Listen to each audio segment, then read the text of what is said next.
Okay, can you guys hear me? Hold on, let me. Okay. Yeah, you guys should be able to hear me. All right. Okay, perfect, cool. Yeah, so I will talk about that as well in a minute.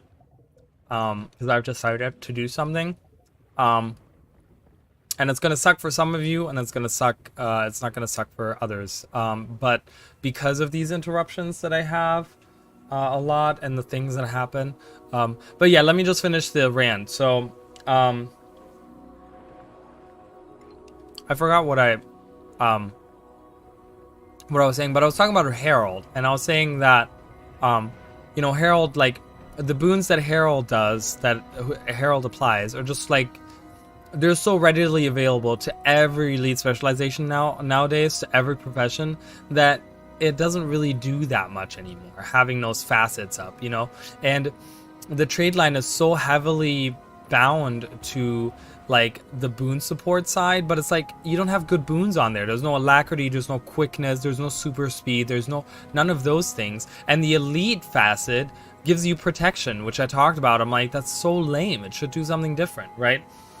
So I really think that there needs to be, I'm really happy that they're looking at doing more frequent updates, because it's always needed it. It's Guild Wars 2 has always needed it, because there's so many elite specializations that are lagging behind others, that are just, it's so much better to take a certain one over another, and it just sucks, right? It just kind of sucks. Like Dragon Hunter, I feel like I don't see that many Dragon Hunters in PvE anymore, because I know that like Firebrand is like Condi.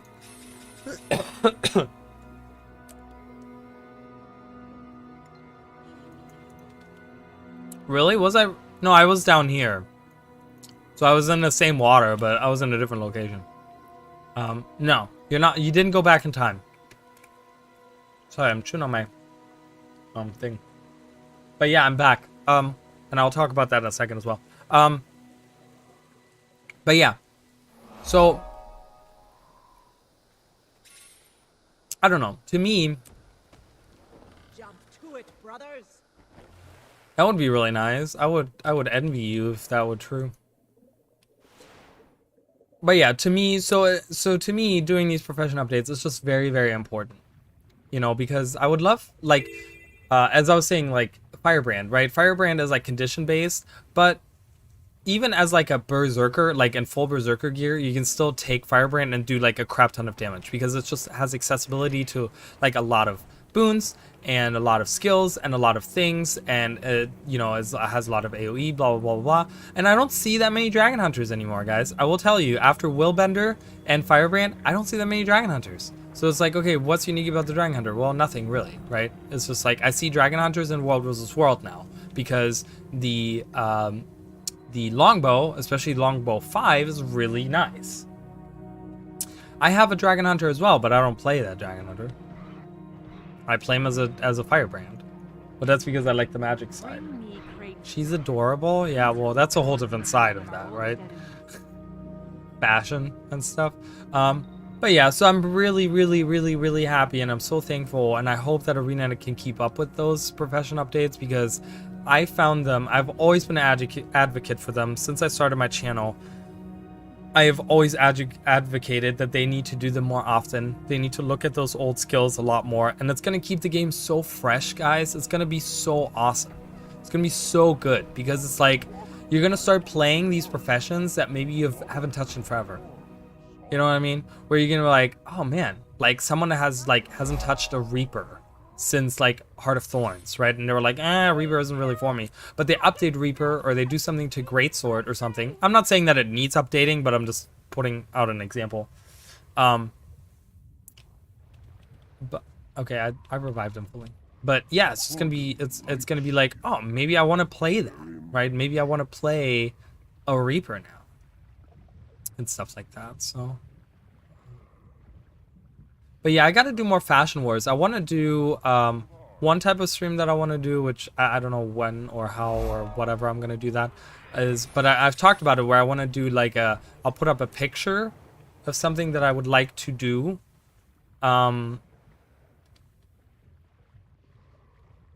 Make greatsword great again. Greatsword, greatsword in for Reaper and PvE actually gets used a lot, but you know, and even for the, and I will say, even for the ones that I feel like, what am I missing? I'm missing 1 point of entrance. Oh, this one right here. Even for the weapons that are like still good, like like warrior greatsword,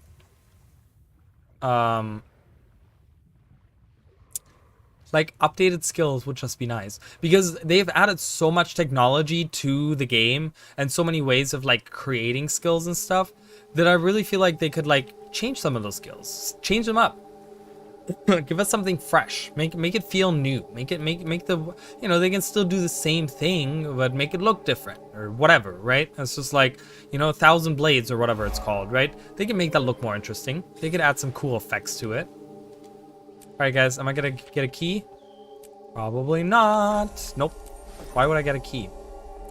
You're crazy, Raleigh, for thinking you're gonna get a fucking key. And I'm not. Is this gonna increase my damage output? What's my what here is considered my damage output? Just this? Just power? So it's at 198, 260. Does nothing for me. So obviously I gotta go for vitality. So I'm just really looking for vitality gear, guys.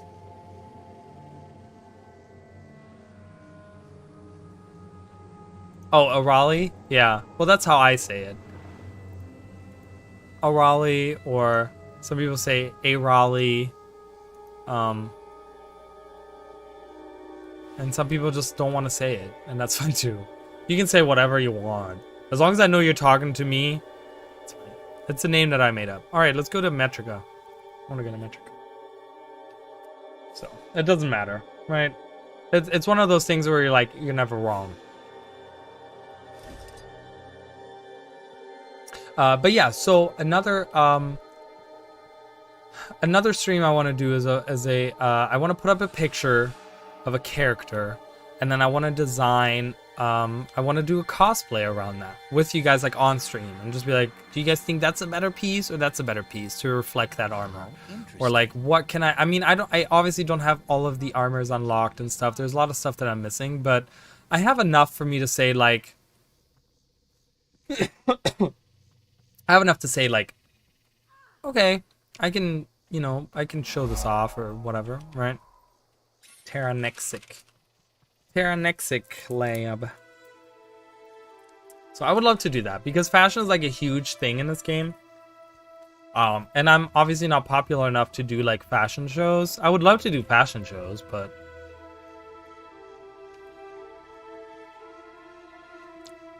with like prizes and stuff, that would be really cool. I would love to co-host that. I wouldn't want to host that by myself. I would like to co-host that with another person. That would be really cool. I would love that a lot. Excellent work.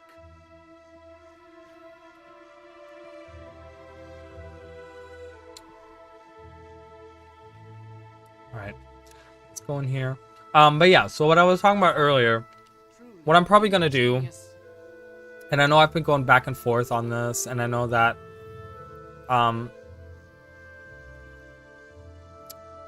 it might be detrimental to my YouTube channel, but I'm probably gonna stop streaming on YouTube.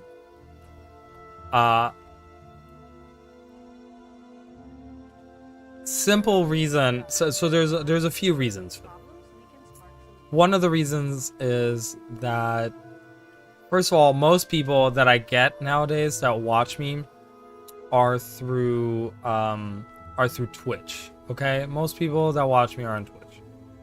And then I've noticed with the interruptions, and obviously, you guys know that a few months ago I had like big problems with my internet going out. This was during the cold months.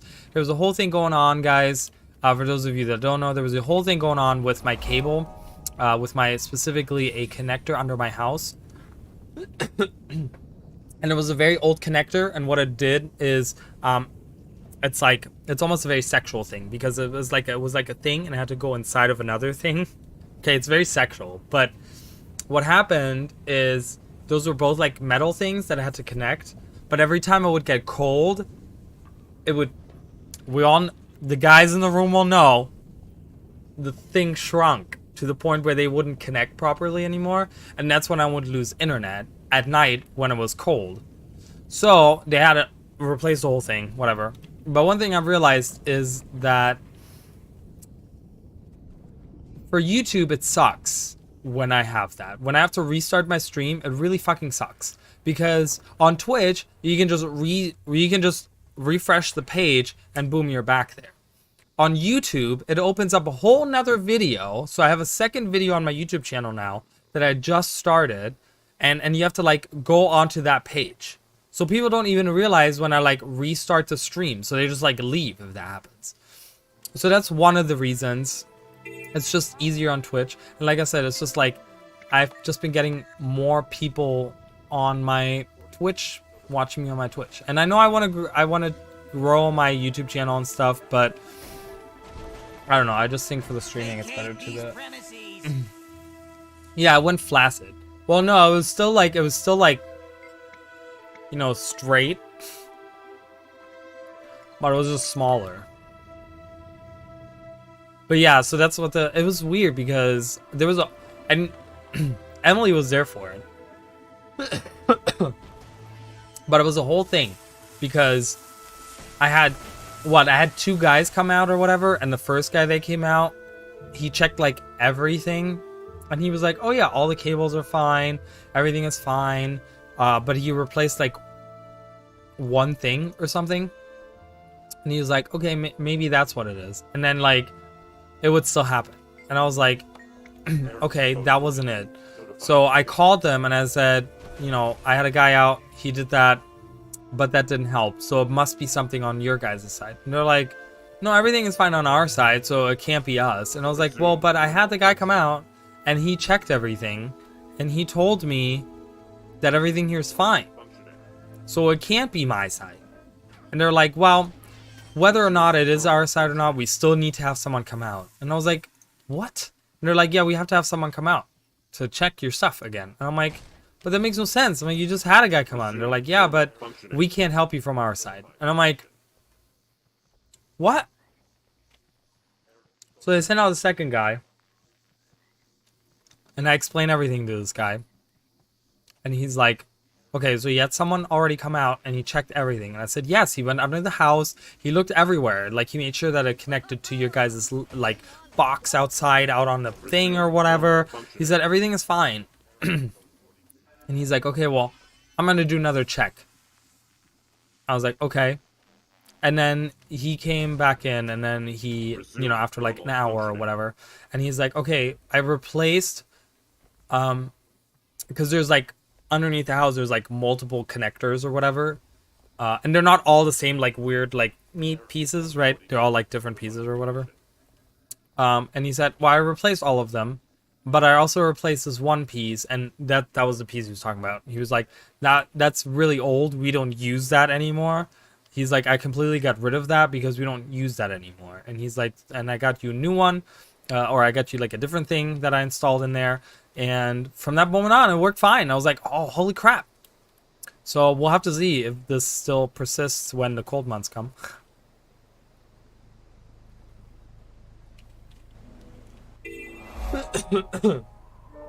But yeah, what, Emily? That was like weeks, right? Wasn't that weeks of my streams that would constantly get interrupted? Oh man, I was literally having a nervous breakdown every fucking week, to the point where I'm like, I'm just gonna shoot myself and I'm gonna feel better about myself. It was just not, I was not doing okay. Well, I don't have enough viewers to be Twitch affiliated, so probably not.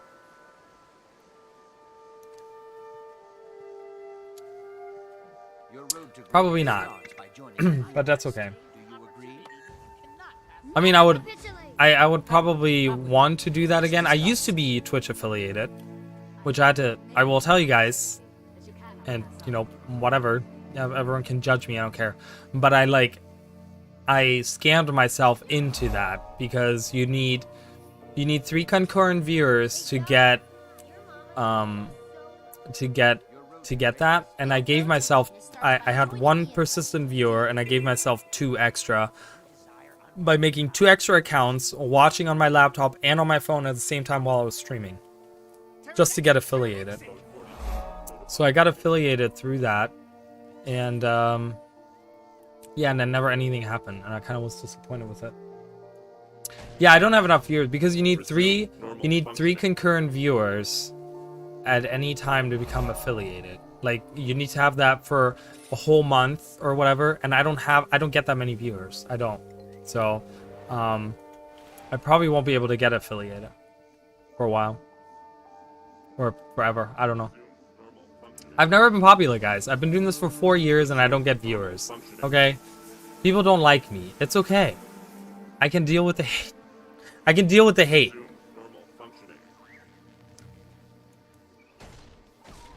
Resume normal functioning. Resume normal. Oh, I leveled up. Yeah. Go with vitality. Well, I mean,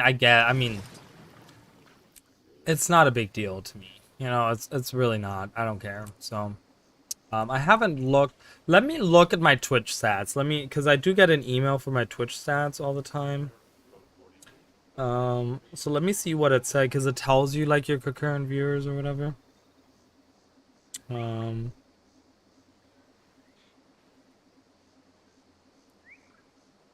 Right there.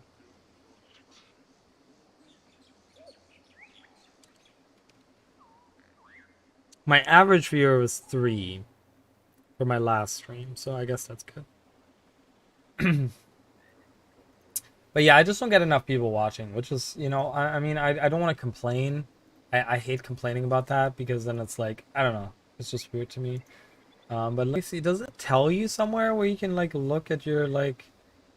Yeah, so my my average concurrent viewers on Twitch right now is 1.4. So I'm like under half of what I need. And 3 isn't a lot, but I just don't get people watching me, you know? So that sucks, and it makes me sad, because I would love to do this with more people. Like, it would be just so much more fun. Hello. I'm like inside of her head. She can ride me. Look at this. I'm the perfect size. But that's okay.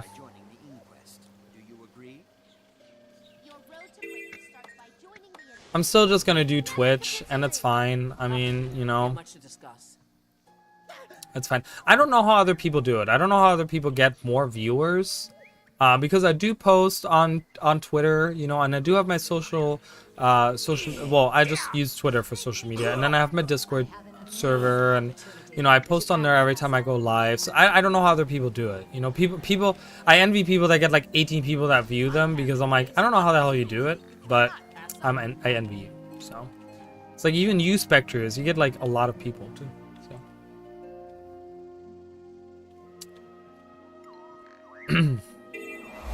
So call the police. 911. What's your emergency? Like, I'm watching this guy. That you cannot pass up. Your road to greatness starts by joining the inquest. Do you agree? It's like, and I try to be engaging with people too, and you know, I've streamed over the years. I've streamed so many different things, guys. I've streamed so many different things. Come on,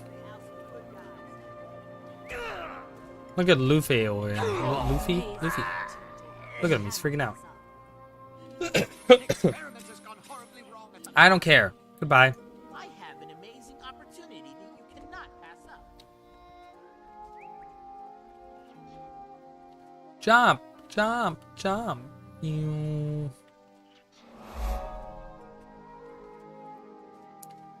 But I also think it has to do with, like, I don't know. I can't compete with those really awesome. I can't compete with those really, really awesome people. You know what I mean? Like right now, for example, there's Iron Maiden. I think that's how you say it. She's streaming Guild Wars 2 to 109 people. Then it's Kiyoshi that's streaming Guild Wars 2 to 4 people. Malcolmus TV to 3 people. I mean, all of those people have like way more people watching than I have. Vacate these premises. Like, I don't know how to do it. Good for them. Not that I'm like, oh, those fuckers, if they weren't streaming. No, good for them, but I just don't know how to do it. Lycarius, Lycarus, I don't know how to say that. 32 people for Guild Wars 2. Subject Pang has 22 people. Ready Player Us is 43 people. Enko 63 is 102. So it is what it is, guys. Oh, really? That's nice. That's awesome. Did she like raid you or something? Or did she like recommend you or something?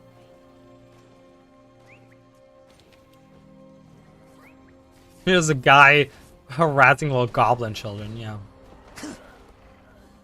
Little gnome children. Oh, that's awesome. That's cool. Well, it's really funny because like Chicken Noodle tries to like help me out all the time.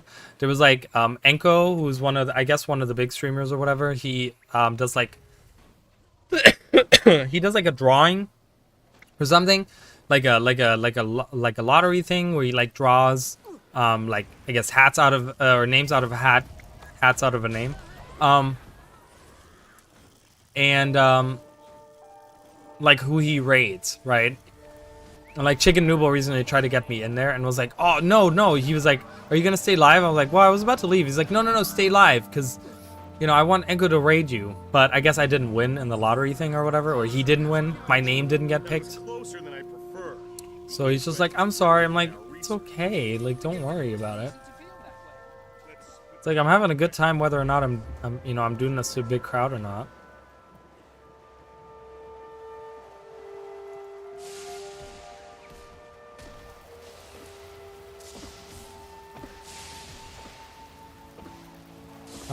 There we go.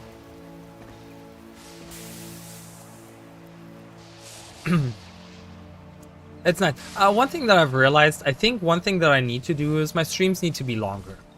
I realized that a lot of people that have a lot of people watching them is because they stream for like so many hours. So the other day, on Thursday, Chicken Noodles raided this girl who was playing Mario Kart 8.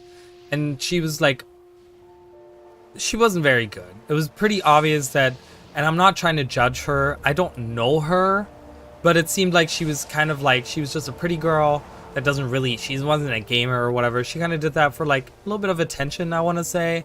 Not that she was like superficial or anything, but you know, it wasn't like, she didn't seem like she was a gamer and she was really into the game. She was just kind of hanging out and drinking, you know, and it was a fun time. It was cool, you know, and she was really fun and stuff. And she said that she does this for 8 to 15 hours. And she didn't even have, like, she had 44 people watching her at the time, which was like, I don't know, 2 o'clock in the morning. And I was like, 8 to 15 hours? I'm like, holy bazinga, that's a lot of fucking, that's a lot of hours. I don't know if I can do that. But I agree. Everything has a place to spawn. yeah, I used to stream for 5 hours when I first started, and I got burned out really quickly. How will your endeavors progress? But also because I never had anyone watching me. So it was always like I would sit there for 5 hours and try to be entertaining to no one. Oh, I finished this hard. Why do I keep on doing this? Bye, we're leaving. But now that I feel like I know what I'm doing, and I feel like I don't care enough what people think, like whether you watch me or not, like I appreciate the people that watch me and I care about those people. But if people don't want to watch me, like that's okay too. Back then though, it was weighing very heavily on my mental health because I had gone through a lot of stuff at the time, between like my mom passing away and like I don't know, there was a lot of stuff going on in my life at the time that I felt very like I wasn't there in the mental state. So every time I would go live and I wouldn't get any viewers, I would get really depressed after the fact and just be like, oh my god, no one watched me today. You know, but I've now... Jundia? What the hell's that? Oh, whatever. But now that I'm like, I don't care. I do this for fun. I have a good time. You know, I'll probably just not care that no one's watching me. Or like only 1 or 2 people are watching me or whatever.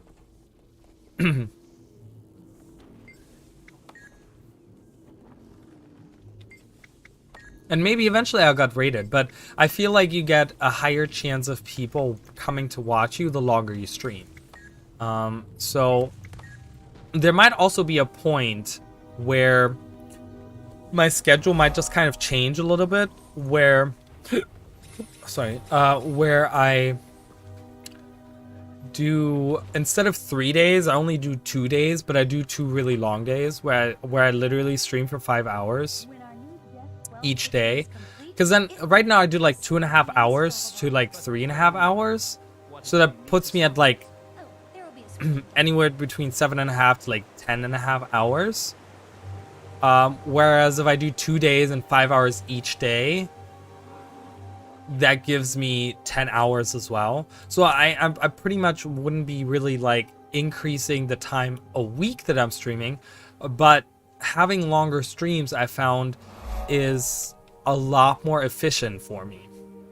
Like, I find that the later it gets, the longer I keep going, the more people I get in the stream.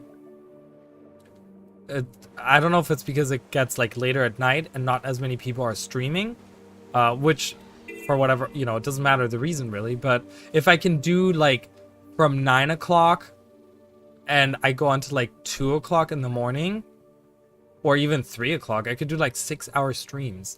Like, do that Sunday and Monday.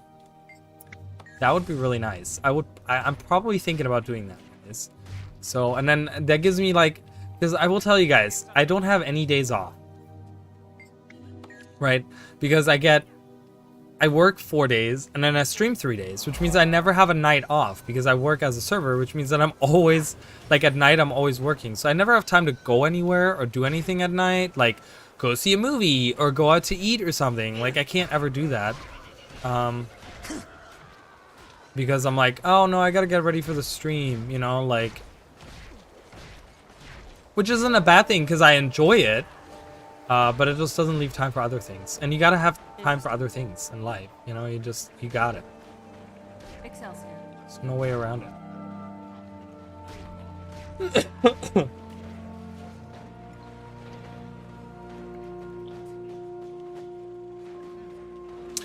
That's very true too, but I will tell you right now, I don't get rated that often. And when I get rated, like the last raid I had was last week. And it was Raven something was her name that rated me. And I'm sorry that I forgot who rated me. It tells me right here. Hold on. Ravens fan rated me with 11 people. You know what I mean? So, and that was at the end of my stream. That was a month ago. It was Ravens Fan 1990, and it was 11 people. I think we were playing Mario Party, correct? Emily, I think that was during Mario Party? I'm not sure. I don't remember. But I think it was during Mario Party. I want to see... Guys, I'm going to do these. Because I don't know...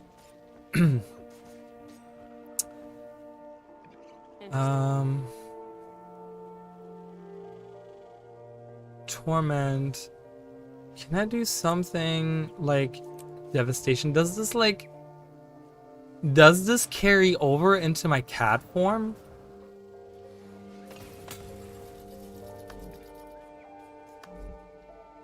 Because that would be nice, because I'm gonna need that at some point. Like, Battle Scarred would be really nice. Let's just do one. I'm gonna do one. I'm gonna equip that one.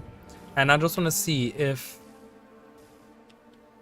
Okay, I don't get that effect. Hold on. If I transform back... Okay, I don't get the effect. So let's just attack someone.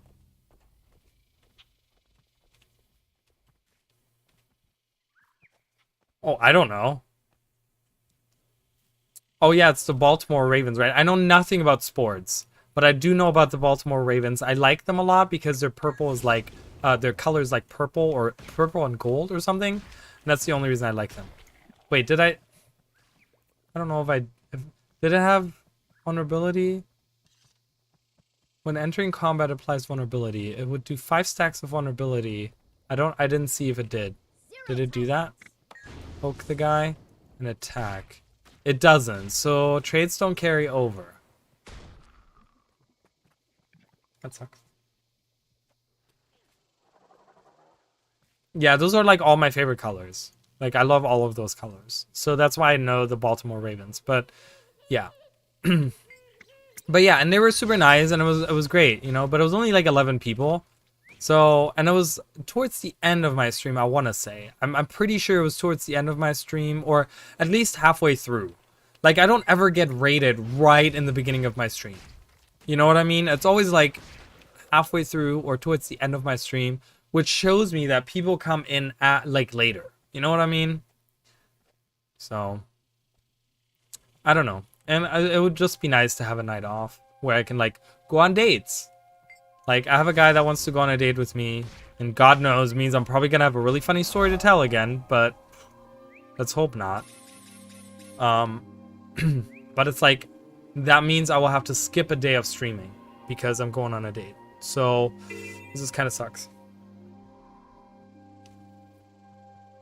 Yeah, I do better later at night. So I would like to start doing like 9:30 and then go until like 3 a.m. Like, that's kind of what I want to do, and I only do it like twice a week. Still get like a ton of... Ah, great. Really? I just didn't... A meal today means no travel tomorrow. Emily... Oh my god, don't even. I don't have a green screen, so you guys would be sitting him right there, because that's where that guy was sitting. Right there on that couch. Right next to those pillows. I didn't have those pillows at the time. And I did have that blanket, though. I didn't have the time. Well, I can't right now. Oh, you weren't there for that. I can't right now. The reason I don't have a blue screen right now is because because it extends out, the little holder that holds the screen or whatever, and the screw that tightens it to hold it is worn out. It's like really smooth. There's no ridges to actually like screw in anymore. So I have to get a new one of those. I don't know when that's gonna happen, but yeah. So I can't use a blue screen right now. So you guys are gonna have to look at my room, my gaming room. Good meeting. Who just attacked me? That guy. A meal today means no travel tomorrow. Yeah, it is. It is. It's because I don't know. I over tighten it, I want to say, but I'm always like, I don't want it to fall in the middle of my stream. So I'm like, yeah, I tighten it. And I'm like, great. So I'm gonna have to find exactly the same size, or at least similar size to that, to fit into that place. But yeah, so whenever I get to doing that, which I don't know when that's going to be, but you guys can look at my... by the way, that picture of Ruby in the background was painted by my sister. Actually, all of the pictures, you see, if I turn a little... Oh, if I turn a little bit over here, you see there's the Eye of the Sheikah, as well as Dragonite. Those were all painted by my sister. And she's also on Twitch. If you guys want to see her stuff, she goes live on Tuesdays. Let me see if I can link her. You know what? I don't think I followed her.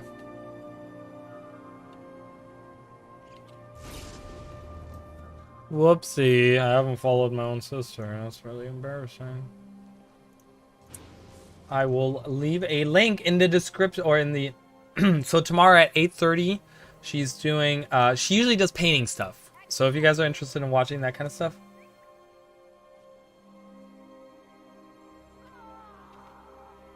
Shame? Shame? Why are you saying shame? Oh, you didn't follow your sister? I didn't read. Weirdly enough, because I left for a second, the chat was like. So yeah, so go follow my sister as well, please. I would really appreciate if you guys could do that. She's trying to do her art stuff. She's a witch, so she does. She's gonna do like all kinds of things. I think she's gonna do her art for now. My favorite piece of art. Let me show you my sister's favorite piece of art that I have in my room. It was a present for Christmas.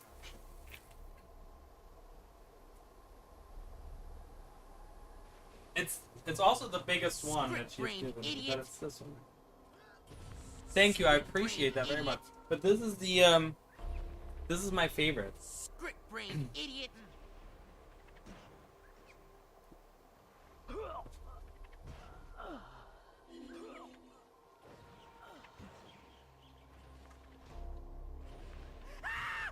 Okay, I won't sit. What the hell? Alright, I'll have to look at that. It's crooked. I don't know why. It's crooked, guys. I don't know why. It won't sit right. It's crooked. I don't know why. No, actually, that's a Yu-Gi-Oh card that she painted for me. It's one of my favorite Yu-Gi-Oh cards. It's the, and I can't even remember the name. It's my favorite Yu-Gi-Oh card. I can't even remember the name. Dark Sanctuary. I was like, what the hell? But if you look up the Yu-Gi-Oh card Dark Sanctuary, that's what she I wanted that painted. So I send her the pictures of it because it looks a little bit different in the anime versus what it looks like on the actual card. So she made like a mixture of the two of them. But yeah, it came out really awesome. I love the way she painted it. It's awesome. It's cool. And she does really like her stuff. She has I'm pretty sure she has an Etsy page as well.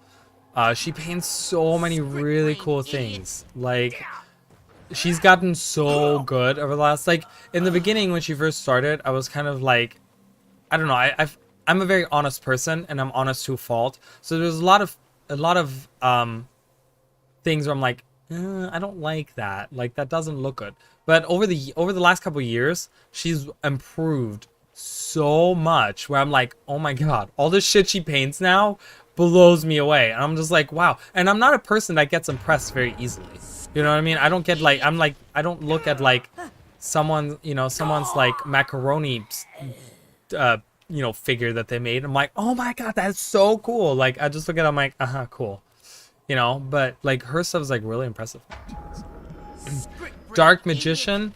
She could probably do good Dark Magician. What I've noticed with her is she's not good. She's not that great with drawing people versus like environments and stuff. She's much better with environments. I love all her like landscapes and environments and stuff. Like those look so much more appealing than like when she draws people. But there's certain stuff that she has. I want to see if I can. Let me see if I can find her Etsy page.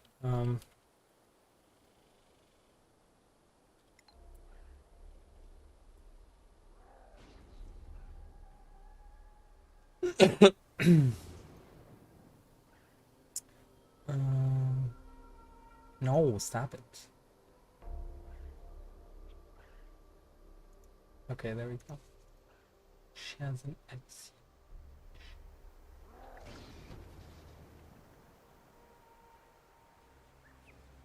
Oh, that's what it is. It's just like, what? Exterminate. All right.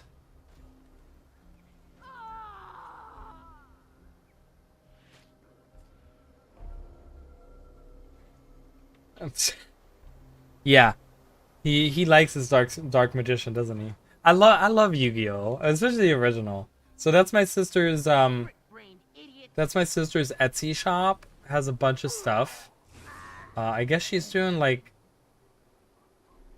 herb baggies now, so that's really cool. But yeah, she's offering a bunch of her paintings and stuff. Oh, I can't believe she's offering her sad clown. Her sad clown she painted because of an old picture that we used to have.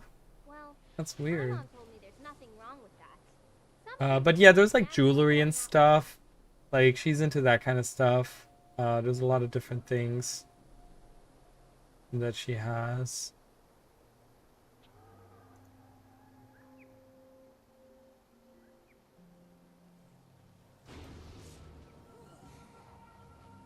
So go check that out because I don't know, super fun stuff. Very different. Whoa, someone has 250 matrix cube keys. Wow. But yeah, it's a little bit different than stuff that I do. But yeah. And I will be doing, speaking of my sister, I will be doing some more co-op streams with her. The problem is that, I don't know, we, me specifically, you know, I'm sick, and then this, and then that, and so, but the plan is to do some co-op streams. I want to do more. It's gonna be cool stuff that we're gonna play. We're gonna have a good time playing some video games together. Playing some video games together. Yes, pajama parties. Not that she ever wears pajamas on my pajama streams, but I will be. I'm wearing some right now. You guys saw that. I always wear pajamas. It's just so comfy. Especially these. These are like my favorite. These are my Pokemon ones. I have two Pokemon ones actually. Peanut butter and jelly party? I don't like peanut butter though.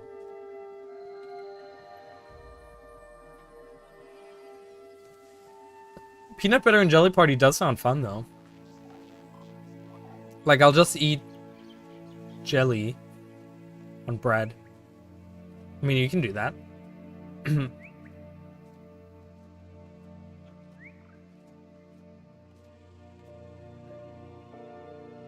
You can do that, you know. You can any type of parties. I would like to throw more parties, but I just don't have people really to. That's literally in my head, like peanut butter jelly time, peanut butter jelly time. It's such an old thing. That's like pre-memes, right? That's like a pre-meme meme.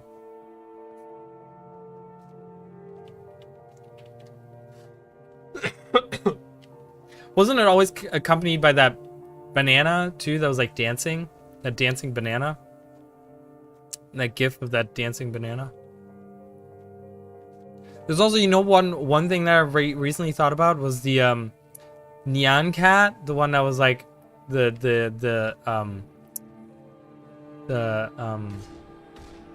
not toaster strudel. What's the other thing? Pop-Tart. That Pop-Tart cat with the like rainbow thing. That was like a thing for a while, wasn't it?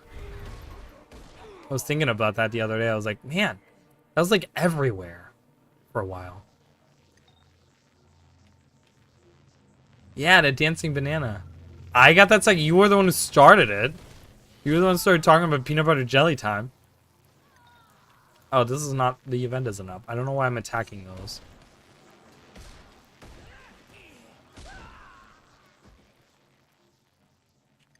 I wonder if, hold on, let's go through here for a second. I want to see if like this will happen.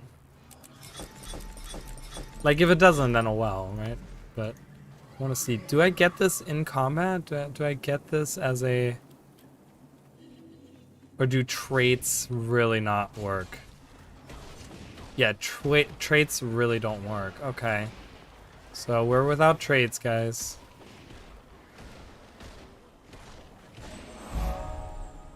Unless there's some kind of trait that super goes that.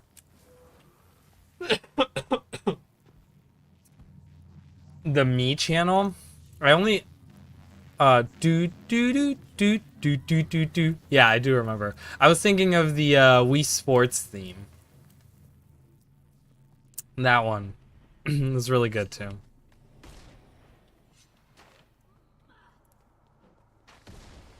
I was also thinking, like, I don't know if you guys know, but like the caramel dancing thing, that was like forever ago. Oh my god, I remember the first one of those because they made all those like all those different, like, you could find it for anything that was popular at the time. But I remember the Super Smash Brothers Brawl one was the one that I always watched. I watched it on repeat. I was such a weird, was such a weird teenager. That was a teenage year thing. I'm like, why? Why am I watching this? This is so stupid.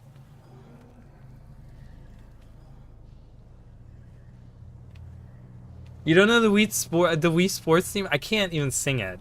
My voice, first of all, is gone. I can't sing in general. But it's the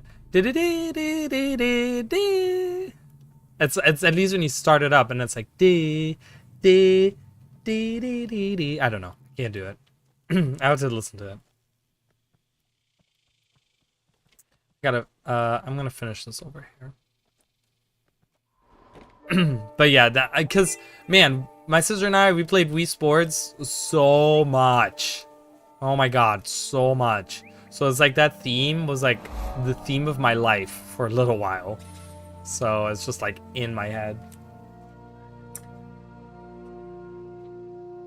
It's funny because there is a now that you mention that, there is, oh god, let me find it. On Spotify there is Arcadia. Arcadia is they do retro video game songs, okay? And I'm just gonna turn this on for a second. I don't know how loud it's gonna be. I don't know if you guys can hear this. But they do these, right? They post these. And it's just really good. Okay. So follow Arcadia for those. There's a bunch. They have a bunch of them. I think they have Tetris as well. Which Tetris, you know, is one of those that also gets stuck in your head. I mean, all those old tunes, all those chip tunes get stuck in your head. I'm trying to get everyone stuck on like Crusader Senti music. I'll tell you guys, like that stuff will get stuck in your head too.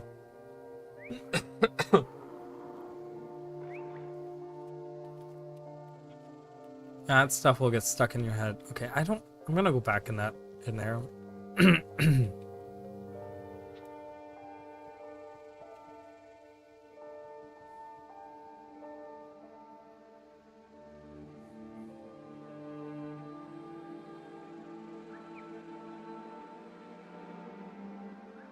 Let's do that.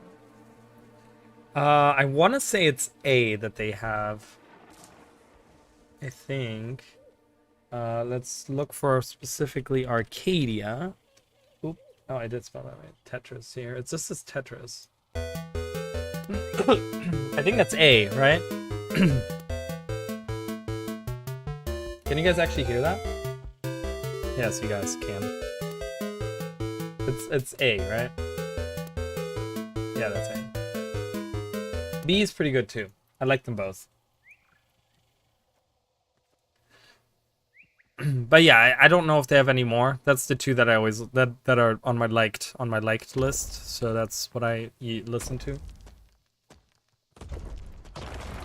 But yeah, and you know, they kept it like that sounds like the original. Obviously that wasn't posted by like Nintendo, so they obviously you know, I don't know. You know, Nintendo is so like copyright, you know. It's like do you know how many of my streams like get like flagged by Nintendo for like copyright infringement? Like, I don't even make any money with this. What are you talking about, Nintendo? Like, stop. Why are you being like that? So funny thing, here it comes. There's never a good thing that comes after so funny thing. There never is, guys. It's always bad.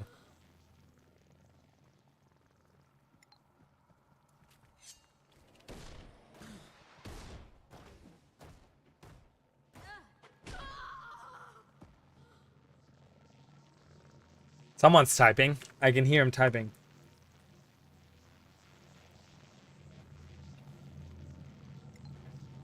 Yes, YouTube does the same thing, by the way.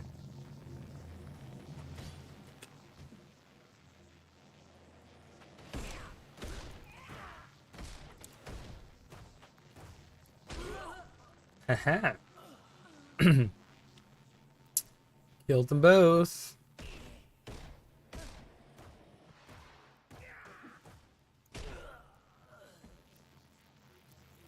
Okay. What was the copyright thing? What was it? Guild Wars, or was it something else that you're playing?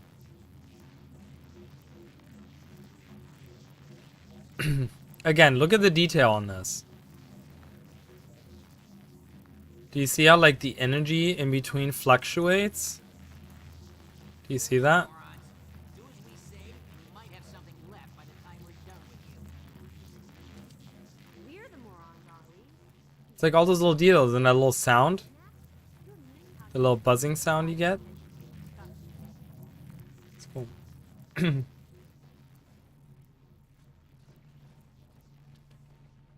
What? So why would they do that? Did you like... Because you can like fight those, right? You can like go against those. I mean, I feel like on YouTube specifically, because I don't make money on my YouTube videos because I don't have enough subscribers on my YouTube video, on my YouTube channel. So everything that I post where I use other people's music and stuff, like in the description, like you can look at every single one, and it has in the description on the very bottom, it says that I don't claim rights to anything. No pictures, no music, no characters, like nothing. It all goes like, you know, I have that in there, and it's like, I don't even make money off of it. So why are you having like a whole copyright thing? Like if I'm making money off of it, maybe I could understand it, but I don't even make money off of it. So why are you having like a copyright thing? It's so weird.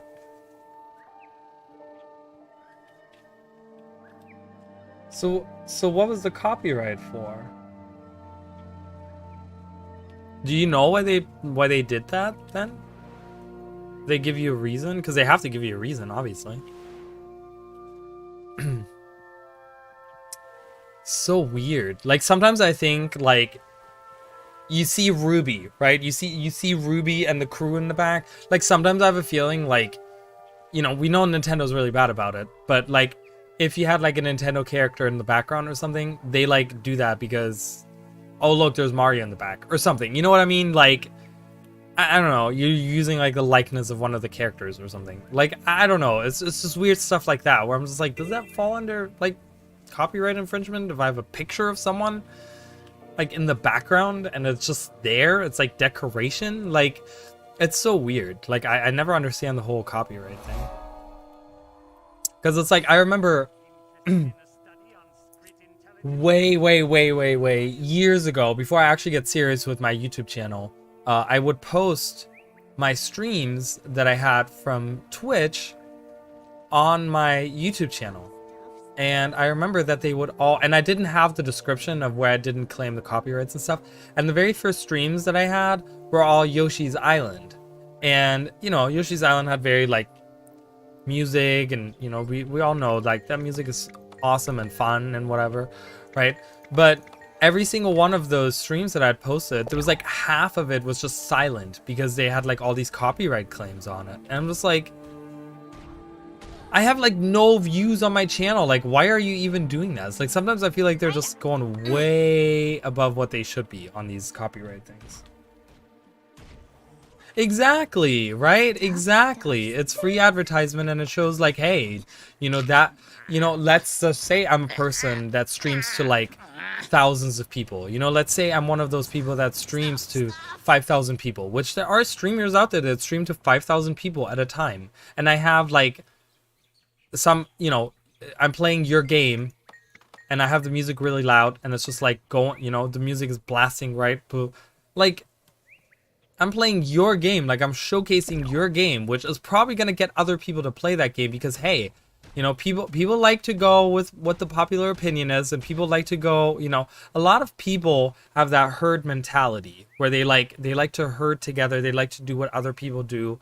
You know, a lot of people have that mentality of like, you know, if everyone's doing it, it must be great, right? It's just, that's just how it is. And, you know, if I have 5,000 people watching, and, you know, that obviously shows that they're like interested in that, which means that they're probably going to go play it. But if I wasn't streaming that, they might not do that with your game, right? So yeah, you're right. It's kind of, it's weird. It's really weird. It's one of those really strange things that I'll never understand. Because I would never claim any of that stuff for my own. And it clearly, like I said, it clearly states in my description that I don't claim any of it.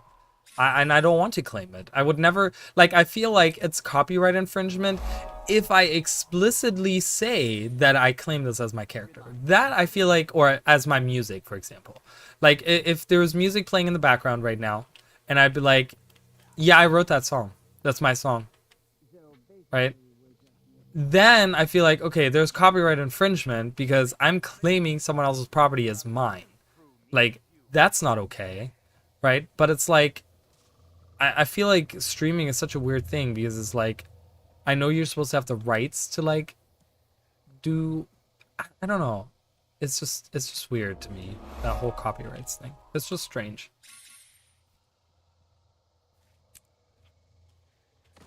You know, it's like, where's the line? Where do you draw the line? Is there a line? Like, I don't know. It's like Nintendo has been really bad. Like, I'm going to tell you guys so much. So many of my streams on YouTube.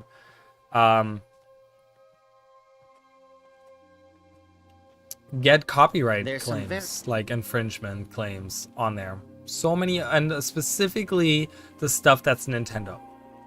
You know, the Kirby stuff, the Mario stuff, like those things, they always, and I'm like, fuck you, Nintendo, for doing that. How do you get licensed music on your streams? Because I know, like, years ago, people were using, like, Spotify or whatever, but that wasn't okay, so they stopped doing that. So how do you get music on your stream? I would like to do that at some point. I don't know if I would be okay with that, but...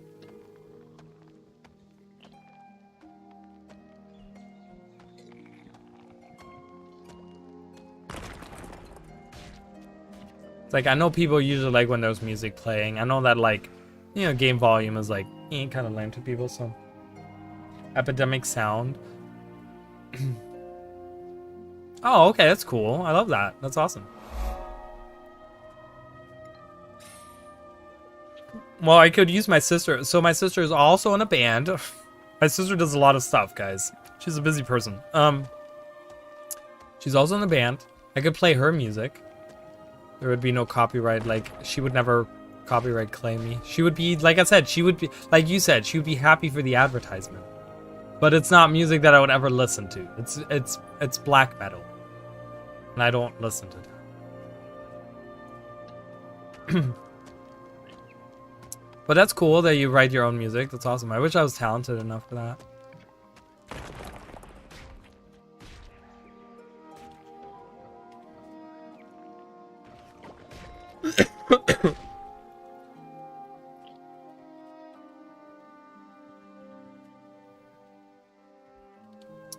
Maybe I can...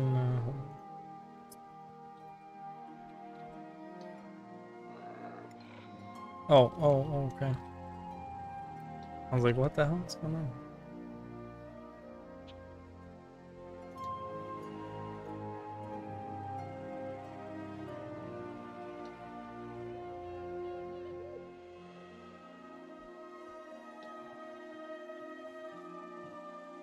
Okay. Let me go on.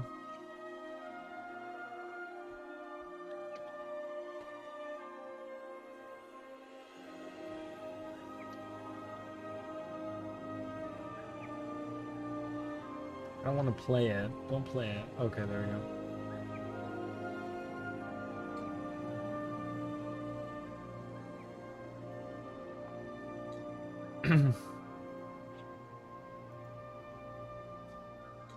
Oh, they have sound effects as well. That's pretty cool. I might use them as well because I know people enjoy music. I think it's gonna bring in more people if I use music. I've been thinking about that for a while, and I honestly get kind of tired of hearing Guild Wars 2 music. Not that it's bad, but after 10 years, I'm kind of like, I'm tired of it. Don't want to use it anymore. All right, right here, guys. This is my sister's band on Spotify. It has both of their albums on there. That's only if you like black metal. That's like really heavy stuff. Not huge on it personally. Not that it's bad music. Like, it's really good black metal, but it's just like, it's black metal. So, like, no thanks. More come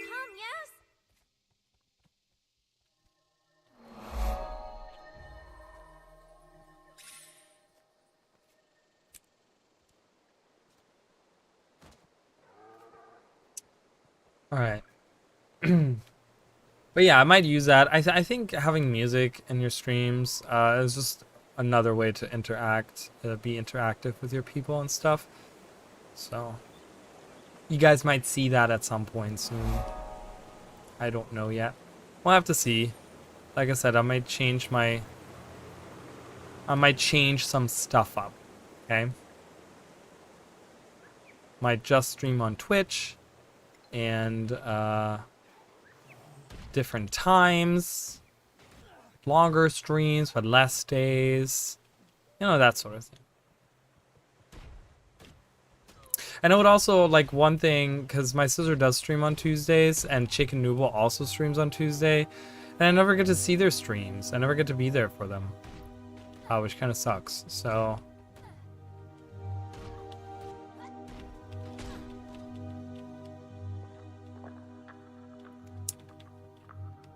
I think it would help all of us if I like did that.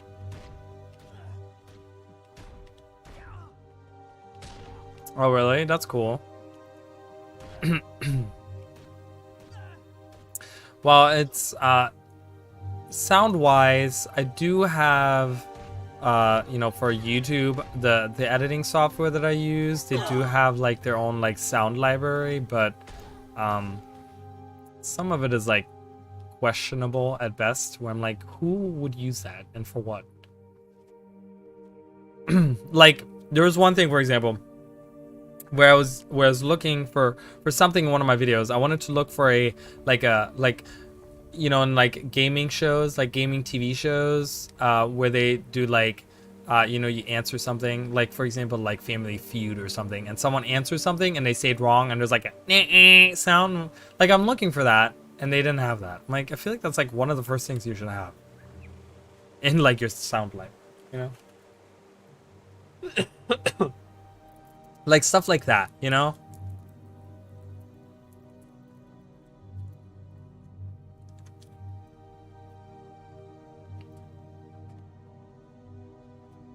Yeah, so I was kind of I hadn't really had time to look around, and but yeah, so I will definitely. I need some help. Someone got the fish they were looking for.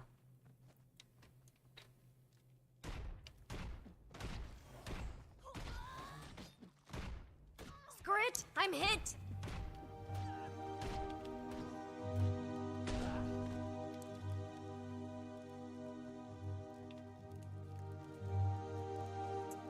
Quick, kill it!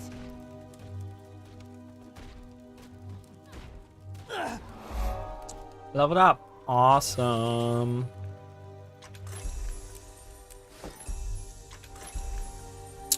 Ooh. Oh, come on. Not what I'm looking for.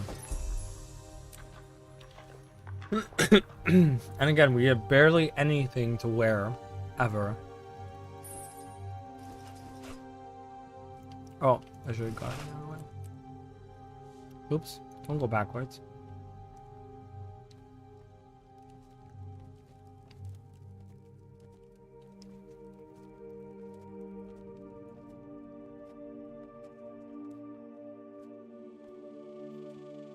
Welcome everyone, I hope you guys have a good day. Sorry my voice is like still shitty. Shitty voice. Your shitty voice is shitty. Get a new voice. I would love to get a new voice. Oh my god, that'd be awesome. Imagine guys, like 100 years from now, you can have like a voice apparatus like built into your throat. And then you can have like voice chips where you like take it out and you put a new one in and your voice sounds different. Wouldn't that be cool? It'd be so cool. I would love that. Are you kidding? Be like, I'm Batman. I don't know. All the things. Imagine all the things. Like, it's so weird because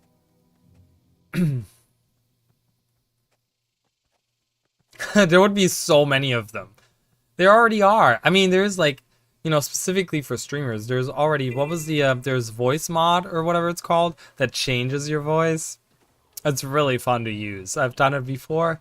I've always thought about like maybe using that for one of my streams where I like change my voice and make it sound different. I don't know. Would you guys love that if I did that? That'd be so funny. Actually, a little more giant toxins wouldn't hurt. Big things come in small packages. Luckily, I have this Nordic growth hormone. Sweet serendipity. Where am I going? Now I don't know. have to wait for it to hatch. There's another veteran unstable ooze up there. No! Please! I want to be part of this! Wait! Yeah, knock it back so you can't hit it. Hold on, I'm coming! Yeah! Check this. Whoa! We're attacking really fast. But other people's traits do work on us. Okay. There you go. So we're learning, guys. We're learning new things.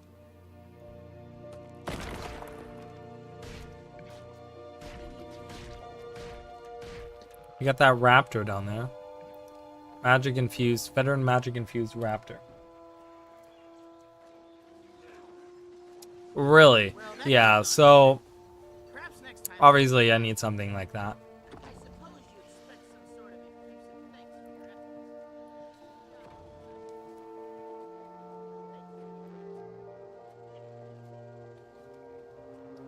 efforts. I have like so much stuff going on. Like I think about it, I'm like, okay, how am I gonna do all this stuff? So, you know, I mean, not that that takes a long time to do, but I don't know. I have all these plans. You know, I want to further myself in life. You know, so I want to start taking some more courses, and I want to like my house tomorrow. So they were like, not to get like too personal. I mean, it's not like really personal. But I mean, it's personal, but it's not like, oh my god. So they were looking for someone to work tomorrow, and I was kind of considering to work tomorrow.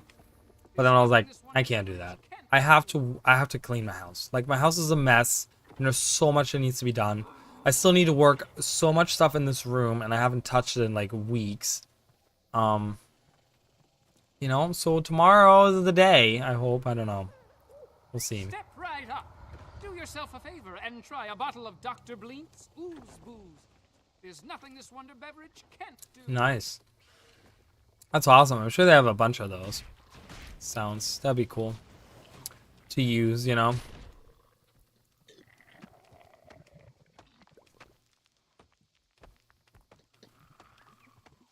Like a crowd cheering in the background. Like that's one that I would like use, you know, like yay, you know, or something like that. I'm sure they have a ton of those. Oops. Alright, we switch map, which is fine by me, because we get extra experience points. Oh my god. Is there a lot? That's really funny. Of course there would be a majority for fart. Oh really? That's cool. Alright, that's done.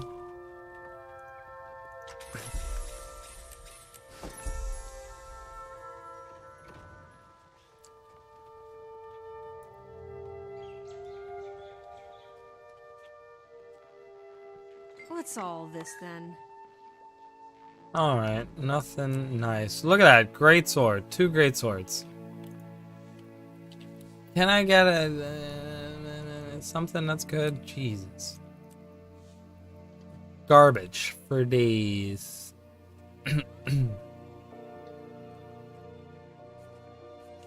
Oh, voice mod has those as well.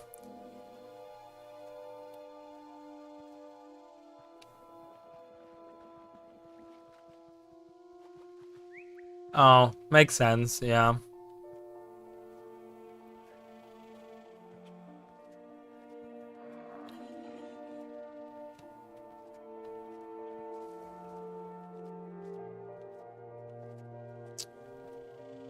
Alright, so...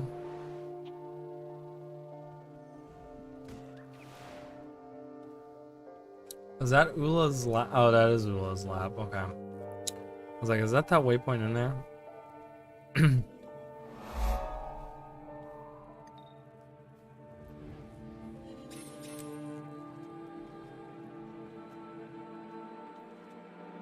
Alright. Hollow projector. Talk to Ula. Ula looked way different in Guild Wars 1. She looked pretty funny. She looked pretty funny. Lab genius. I am not in charge. Necromancy and Golomancy. We embody magic. Done. I've done it hundreds of times. Literally hundreds of times. I can't even exaggerate on it. It's hundreds of times I've done that freaking questionnaire.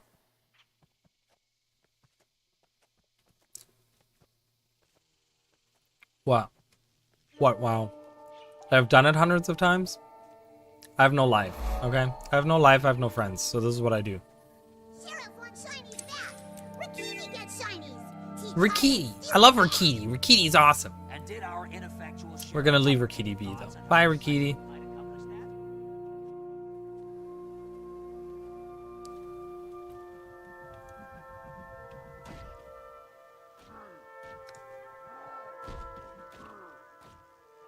No, I know how you meant it. Yeah. No, I don't. I know you didn't mean it in a negative sense. That was me being sarcastic.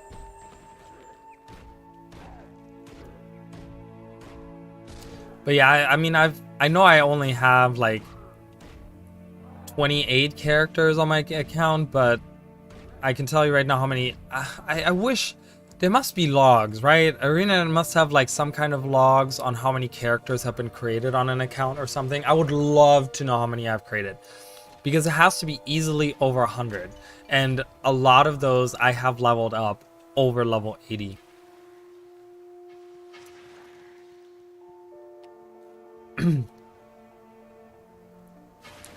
I mean, it is impressive. Squid burglar. Stuff.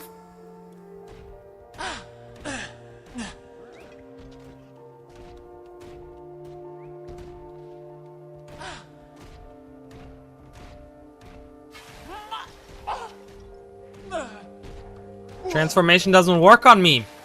I'm immune to your transformation bottles because I'm already transformed. Come back. No, you crippled me, you butthole. Don't do that. Come back. Come back. No. Oh, I got swiftness. Come back. Oh, I got it. Hell yeah.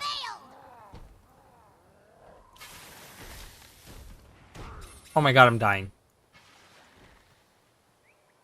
Running away, bye. Do we have more sacks of loot anywhere? There should be. I didn't collect any of them. I know you're just kidding. I'm kidding myself. I mean, it's my choice to not have friends and a life and stuff, you know? Loot. Loot.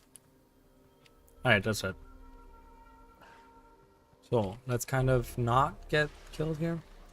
Ooh. Ooh. That.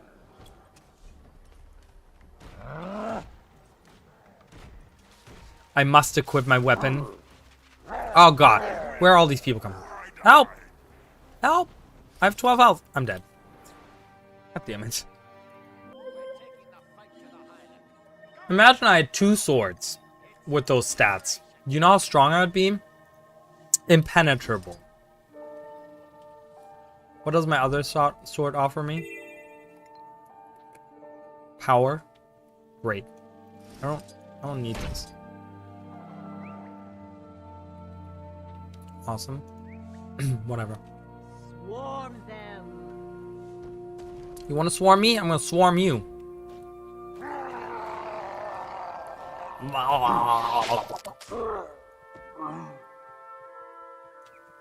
Next combat tonic is High Lake. That'd be really cool. They should do way more of those. They have the models. I don't know why they don't do more combat tonics. Like, how would people feel if that was like part of the rewards? Like, instead of like, you know, it's always like infusion, right? Here's a new infusion. What about like really cool like rare combat tonics of like different races? Like High Lake or, you know, whatever, Skrit or whatever. Really, dude?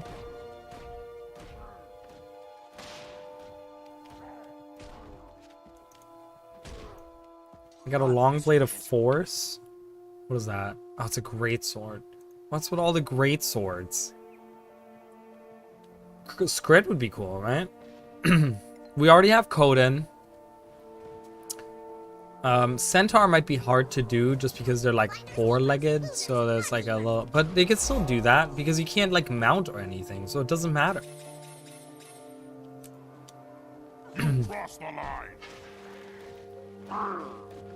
line. Quaggan, like a combat Quaggan or Choya tonic. Like, people would go nuts for that.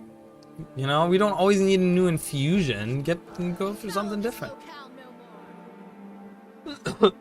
Right, exactly. And when you look at it, I mean, you could do any enemy in the game as a combat tonic. Specifically enemies that are not races that we can already select. Like, you get, you know, Nightmare Court or bandits or something. You can make your characters look like that. But like races that we don't have access to, like, you know, that's. Might incite them to an increased level of I pugnacity. mean, come on. That's a no-brainer. Risen Giant. I mean, maybe not normal giant. I don't know about that. That might be a bit. That might be a bit weird. But like Risen, I would love to have a Risen tonic. I'd love to have a Risen tonic. Are you kidding?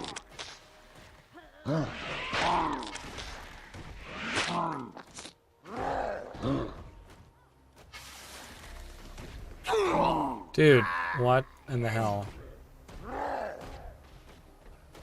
Oh my god. Oh my god, this is so bad, guys. This is really bad. Interrupt them!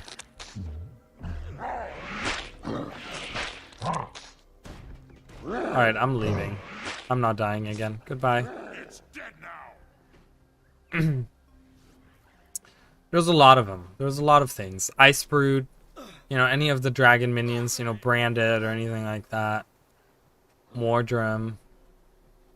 You know, yes, we have Sylvari, but we don't have, like, we don't have Mordrim.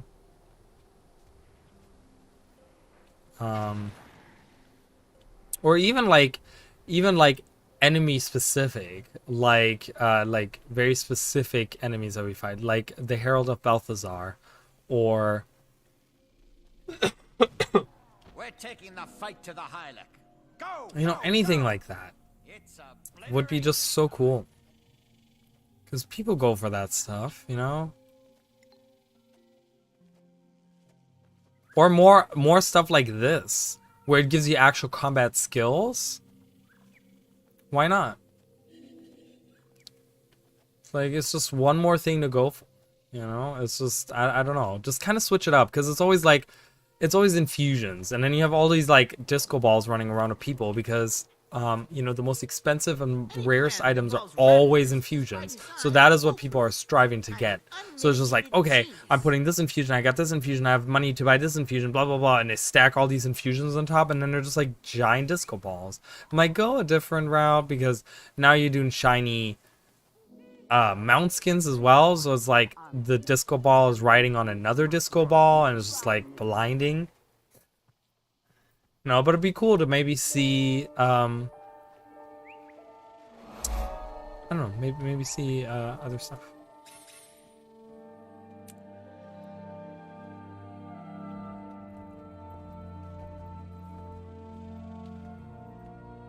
They should make a whole collection of like baby tonics like this for all kinds, like a dog and maybe a regular cat.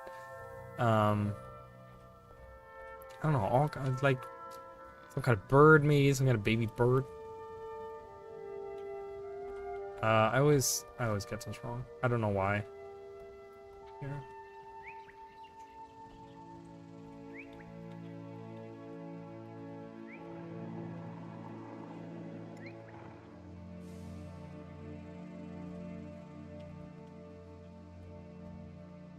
Yeah, or even we have a jackalope. We could do a jackalope combat tonic. That would be awesome. Playing as a jackalope would be so cool. I don't know, and you can have like a whole collection. You can have like, you know, if you have like all these cubs of, you know, all these baby versions of something, like a baby wolf and a baby, you know, blah blah, whatever. You can have like all your friends together, and they all have different skills, and you can like play together, you know, and you can make different challenges or hold different parties. You know, you can make little different party games and stuff.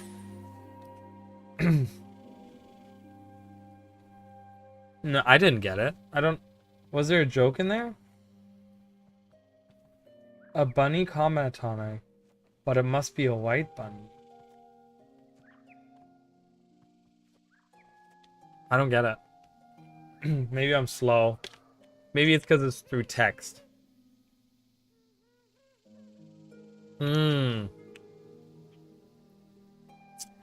Yep. Now I know the reference. Yep. They actually have a reference to that in Fractals. To that exact same white bunny.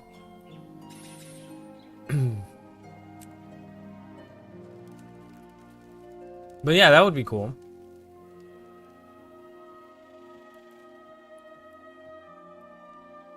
Any of the spirits of the wild, for example. Which hare is the spirit of the wild. But bear, snow leopard, raven. I could totally see that become like a whole collection thing.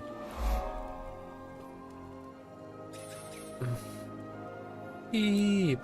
Break my legs. Weep.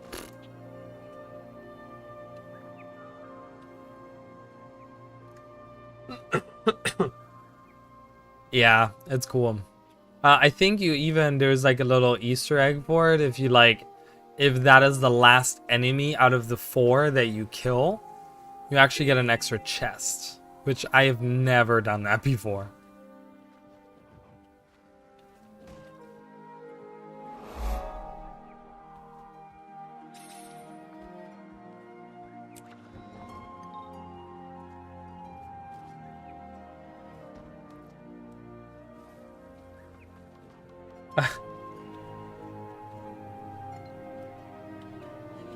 I don't even know that theme song. I never really watched. I did watch it, but I was never like huge into Thundercats when I was a kid.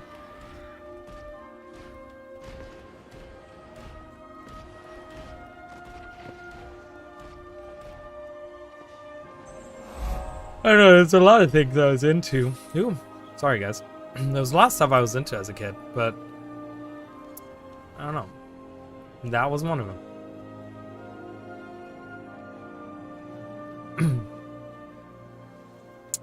That's okay.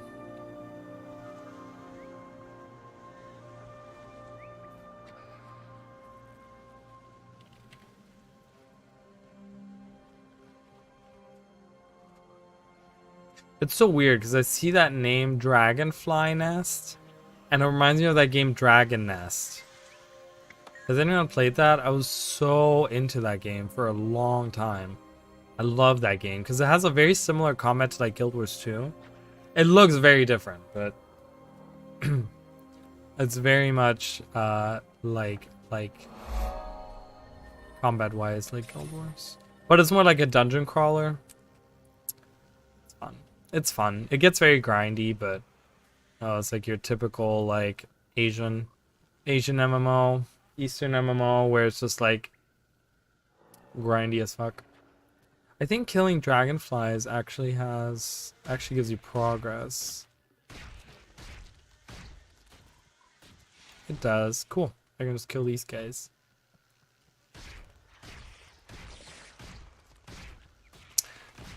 But yeah, that's a super fun game too. You know what else gets grindy? Coffee beans. Not necessarily. If you're a Sambuca drinker, you don't necessarily grind your coffee beans, you know? Has anyone ever done that? Like grind? Is it ground? What's the past tense of grind? Grinded? Grinded their own coffee beans?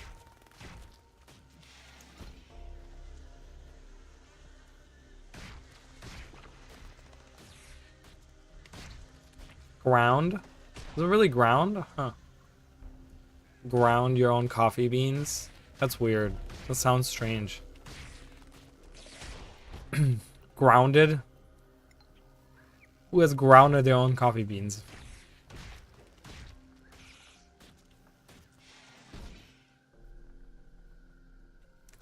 Well, I don't know how everyone else's brain thinks, but usually if something sounds weird to me, it usually means that I'm wrong with it, and then it's like I gotta find until it sounds right.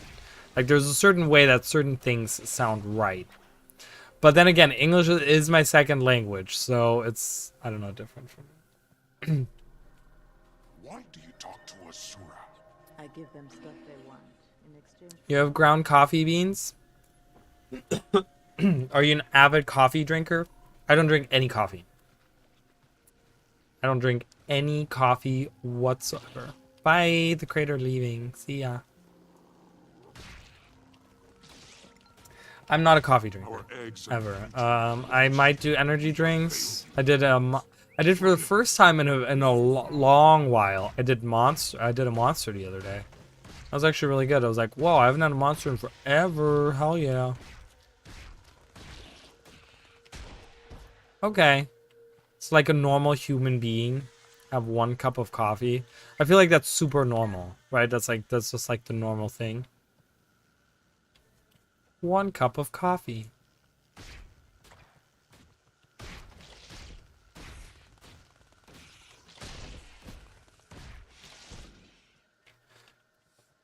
One thing that I do want to find out though as well.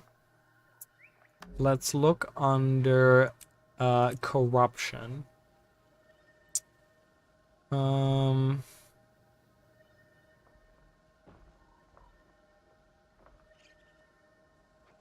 air smells funny since the big explosion. It makes my stomach. Someone should go see what's happening. Okay, right here. So that's 120 condition damage. Just flat out. It doesn't even scale by level. That's interesting. So my condition damage right now. My condition damage is 6 and it's down to 4 because of the scaling. Okay.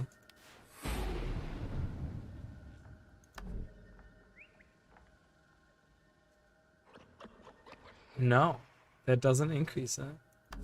So traits do not at all interact.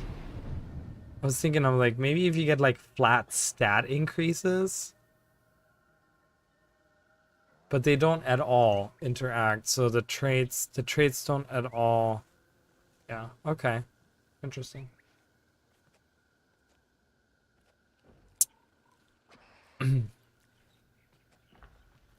There's also like weird ways of like brewing your own coffee, I guess. Where you can like, I don't know, you brew your, I don't know. There's like different ways you can brew it without like using a coffee machine or something. I don't know, it sounds too complicated. It sounds too much like I don't care enough about coffee to be doing that. And I feel like no one should care enough about coffee to do that. To each their own, you know? Thank you for helping. You're welcome.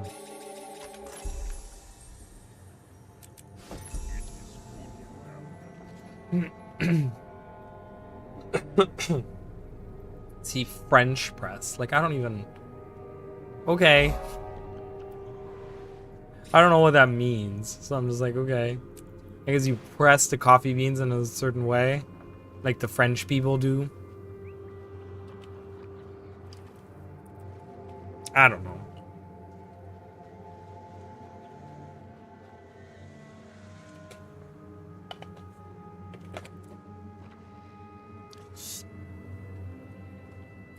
All right.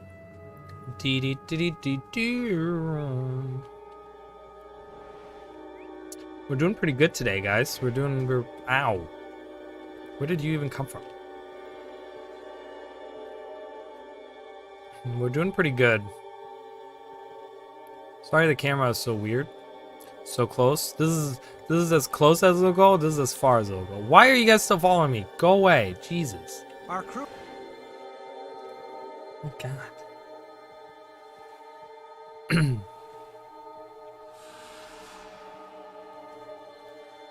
So I was listening to last week's stream where we talked about weapons for like Revenant and stuff. We're talking about the soup ladle or whatever.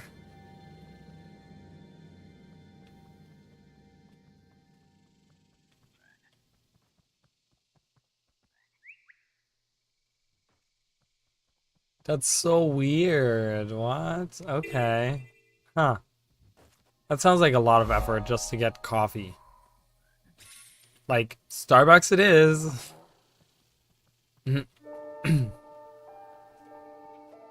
But I don't know, like, I don't know.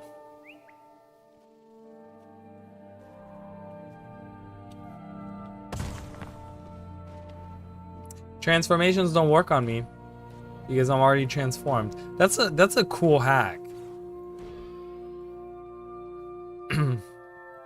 That's a cool trick right there. Like, oh, it did transform me this time around. I'm a bunny. And I can actually attack too while I'm in bunny form. Oops.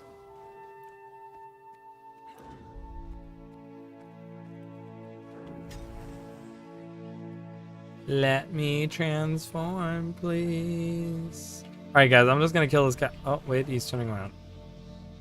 Never mind, you're gonna transform. Alright. Okay, that makes sense.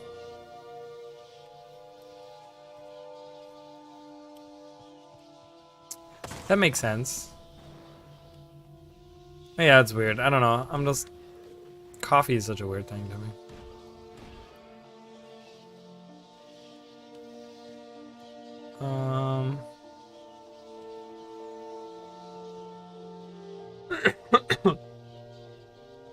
Oh, here we go.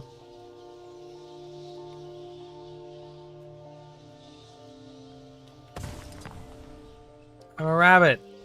I'm gonna attack as a rabbit.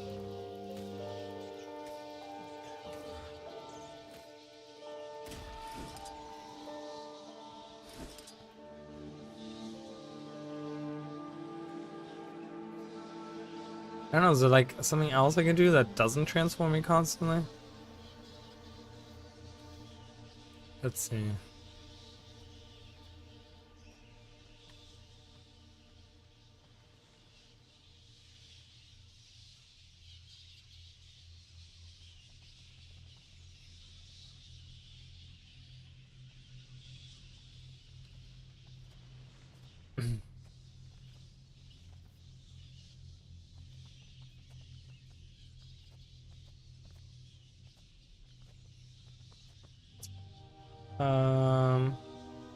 I have like script that transports the stuff around. Sorry, I was like kind of daydreaming for a second. But yeah, I was thinking about last week's the weapons that we did last week. Oh, interesting. Okay, I was like, that's not a regular rat. It's like a weird name. A radiated map, a rat map. I don't know where that came from, but yeah, we were talking about. I still think like I don't know. I really hope that we get that we I don't know. I want a base weapon for the Revenant that's long range. I still want one, guys. Whether it's a longbow or something else, even a rifle or a pistol or I don't know. I know none of those sound appealing, but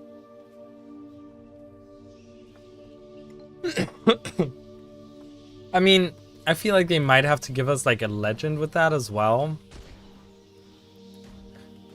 So if we were to do like a longbow, what would be a good longbow legend for the Revenant? What would be something where we'd be like, okay, that's cool.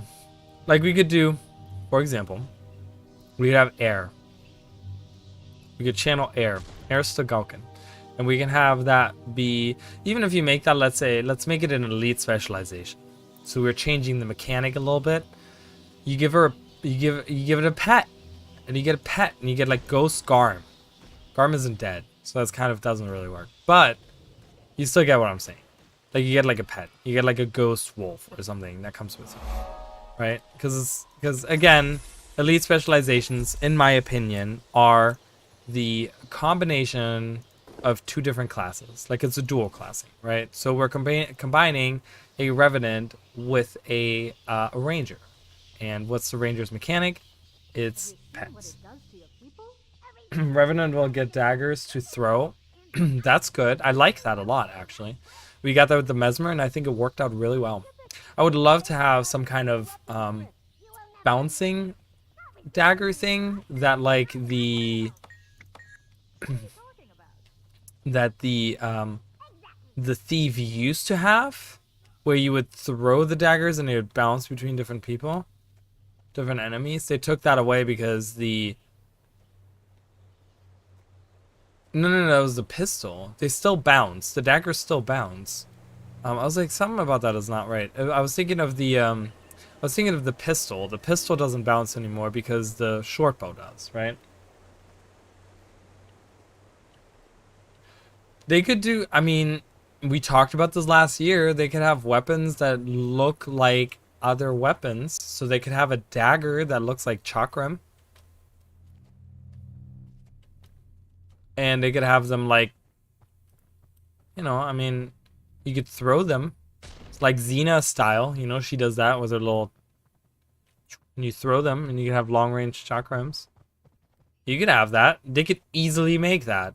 And new animations, like models, yes, new models is something they don't really do, but animations, like they make new animations every so often. And I feel like they could like finagle it where they use like an old animation, but like the weapon moves differently or something. I could totally see that be a thing. I would love that. I would really, really love that. So what legend would you give that? If you, let's say we do chakrams as daggers, but they're like, you know, the skin is like a chakram or whatever. And they're long range and they're double. Let's say double of those. Not just one, but two. Or you could just do one. But what legend would you do with that?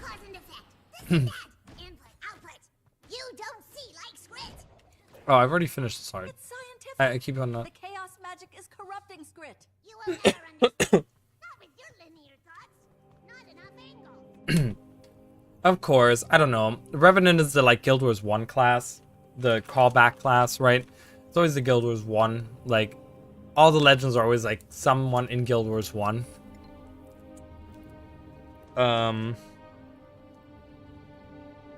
So who in Guild Wars 1 would be good for long-range daggers?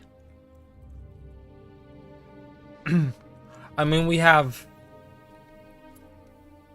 What was the one guy's name? There was a couple of assassin guys that you can have. In Guild Wars 1, they were like, you know, dagger wielding or whatever.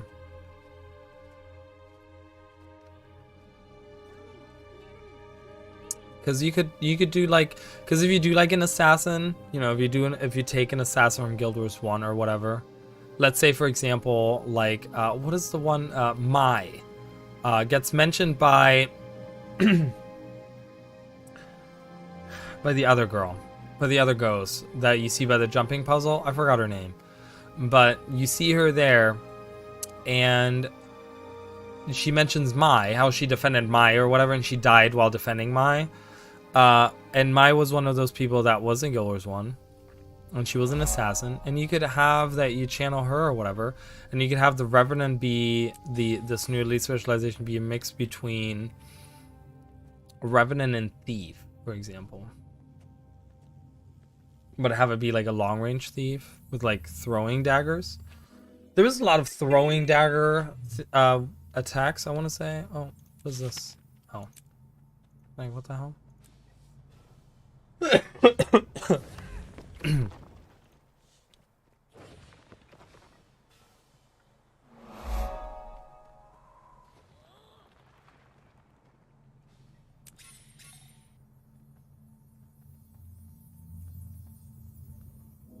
I would like that very much. But for base weapon, I don't know. Short bow we already have. Staff is a melee weapon. I mean, I like the idea that like specifically, which you know the Mesmer kind of does that as well, where you know it uses a melee weapon for long range. You know, it does it with the hammer. I would like that it does it with a different weapon as well.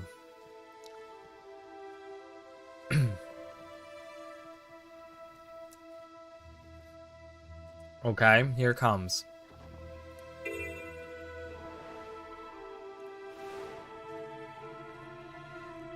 I'm probably preparing myself. I'm probably preparing myself for something like really amazing. It's gonna be really silly, isn't it? I have a feeling you're gonna come up with something really silly. Oh man, my throat. Jesus.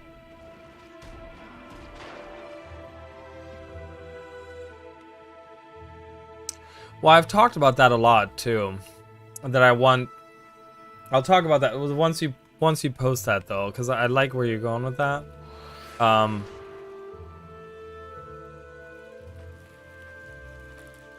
But yeah, I will talk about that because we've talked about this on this channel as well, and it's something that I actually have in my videos as well.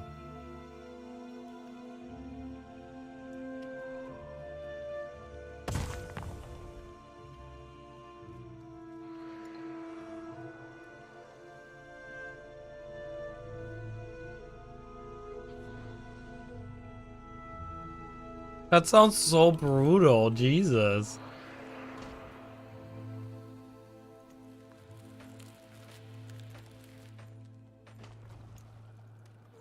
Just slinging around animals? I doubt they would ever do that.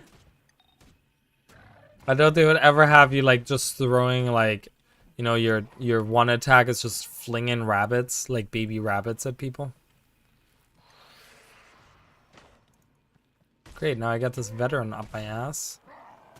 Ah, no.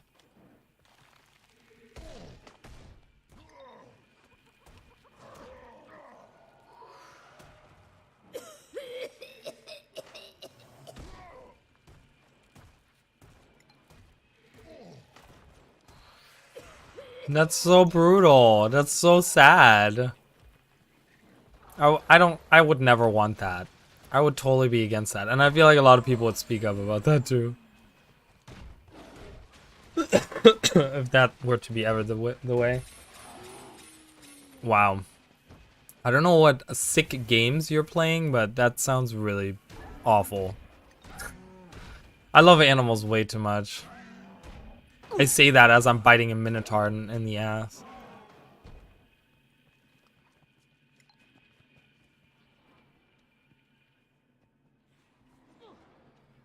Well, even then, little fairy thing, that's too cute. But, I don't know. The idea of fairies and stuff, I've talked about this before, where I'd really like to have like a healing animal. Like an animal that passively heals you. You know, all the animal partners we have are always about just like face tanking. That's it. That's all it does. It's just like it attacks, right? And it's just like so boring. Where I would like to have a healing pet that does like something different, where like it heals you passively or something. You know, like like the summoner or the scholar. I mean, in Final Fantasy 14.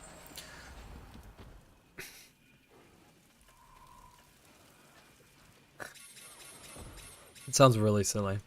Sounds like a cartoon.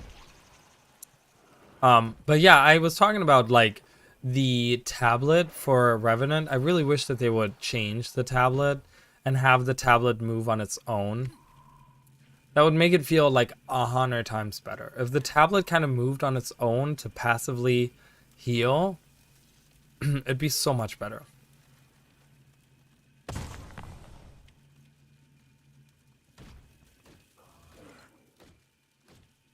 It sounds crazy though. Throwing like spirits around. Man, I have this guy that I follow on YouTube, and every single one of his videos are like every single title of all of his videos are always clickbait. Always clickbait. They're always clickbait. They're wrong. They're literally wrong. Like he literally puts stuff in there where he's just like this and this, and it's he's lying. It's not. I hate that so much. Clickbaity titles suck. If you can't be truthful about like what you're doing in your video, get the fuck out. I hate people like that.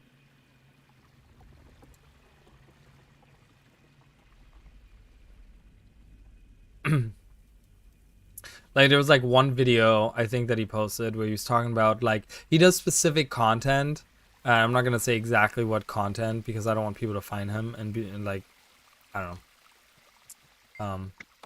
But he does specific for like a specific for a specific thing. Like it's a thing, and it's like a franchise for a specific franchise. I don't think I can do this on my own, not one in particular. So I'll come back. Well, it depends, because I only really follow channels that don't do clickbaity titles. I don't like clickbait titles. I don't do clickbait titles. I don't make my thumbnails where I show you something that's not in the video. I hate that. I hate that so much when people do that, and I think it's just not fair to the people's time, because they go in there expecting one thing and they're gonna get something else. But as an example, what he did is he talked about, like I said, it's this franchise, right? So and this franchise has like video games and stuff, and he was talking about how, oh, this game got rebooted in 2022, and then you open the video and it's him talking about literally like emulating the game and the best way to emulate the game.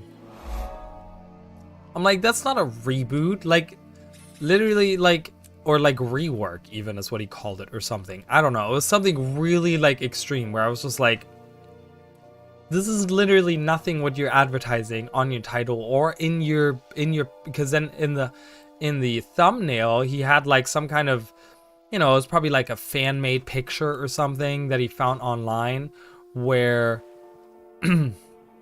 it's the same game but it's like super nice graphics and it's like, you know, 2022 or whatever.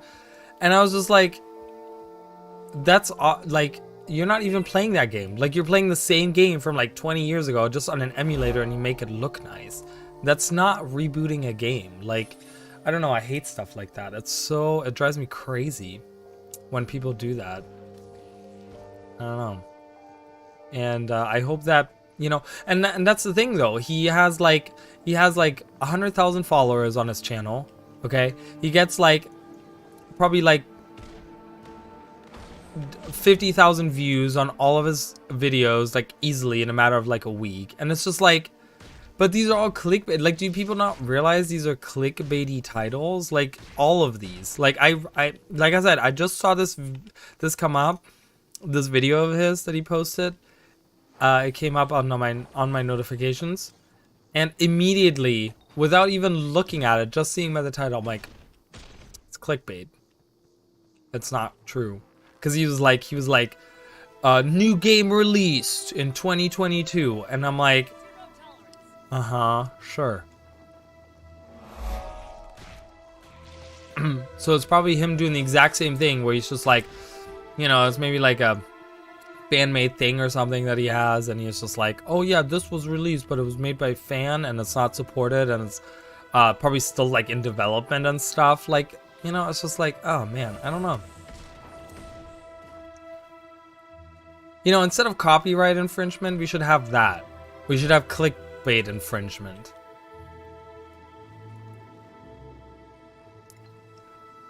It was like, you're wasting all of our time with lies. But yeah, people watch his stuff and people follow him, and it's just like, what the hell? It's weird. Wouldn't that be great if we could do that? We should start it. We should start our own thing. We should go to Congress and be like, I want you guys to make this a law. Make a petition for clickbaity people. Like, if you like, you get so many strikes if your content isn't what you're saying it is, and like after 3 strikes or whatever, you get banned, and you can't use your likeness or your name ever again on that platform. For like 10 years. That'd be extreme, but you know, whatever. They would have to change everything they do about themselves. I mean, obviously there's ways around that, but so is the copyright infringement, I feel like. Yeah, exactly. I feel like that in the thing is, right, because as a people, we're progressing, right? As like humanity's progressing, and we're progressing towards the social media, towards the everything is technology, towards like all this stuff. But with it, what has it brought with it? A lot of misinformation, a lot of like people that are abusing that system, right? Where it's just like they want to get their piece of the pie, they want to be popular, they want to be cool, and they use clickbaity titles in order to get that, in order to get the following and the people and stuff like that, you know? And I don't want to say that that's solely how he has done his channel, but I will tell you what, when I look at 90%, like when I look at his channel, like 90% of the titles of his videos are all clickbait. But he has a huge following, and I don't think that's right. I don't think someone like that should be allowed to do that. If you're constantly lying about what you're presenting to us in your videos, like, that's not okay. Like, we shouldn't encourage that. But with the views that he gets and with the people following him, we're just encouraging that, because other people, like, I could look at that and be like, maybe I should do clickbaity titles. That's how he got popular, right? And I should start making, like, you know, all these like new Guild Wars 2 class has just been released. Like, that's my title of my video, and people click on it and it's just me playing, like, I don't know, a Vindicator, and being like, yeah, that was just released. It's really good, and I have this really good build for it, whatever, right? It doesn't matter, but you get where I'm coming from. I don't know, it's just like thoughts that I have like that. I'm like, I just don't find it right. And it's particularly unfair to us people in the community, again, that don't do that, right? I don't get views on my videos, and do you know why? It's probably because I don't use clickbaity titles, because I don't do like, oh, the best new thing in 2022, you know, like, I don't use those titles because that's not what it is in my videos. You know what I mean? I don't talk about the best new thing in 2022, so I'm not going to put that as my title. But there's so many people that do that, and it gets like, it just gets all these people hooked, right? I don't know. I mean, I am the best new thing of 2022. Let's get real, but that's a different subject. That's all of them. Let's get out of here. Let's get out of here. Let's get out of here. But, you know, I think for us as people, it's also like our responsibility to hold them. Well, yeah, exactly. Or it could just be like, new playable class, and it's the tiger class. Like, could be the title of my stream, but it's not, because I don't like doing that. I feel like I'm too honest of a person. Like, I don't like lying, guys. I don't. And I feel bad whenever I have to lie to someone. Like, you know, there's such things as white lies. And sometimes it's better to lie to someone. In you know, depending on the circumstances, obviously. But I don't like doing it, nonetheless.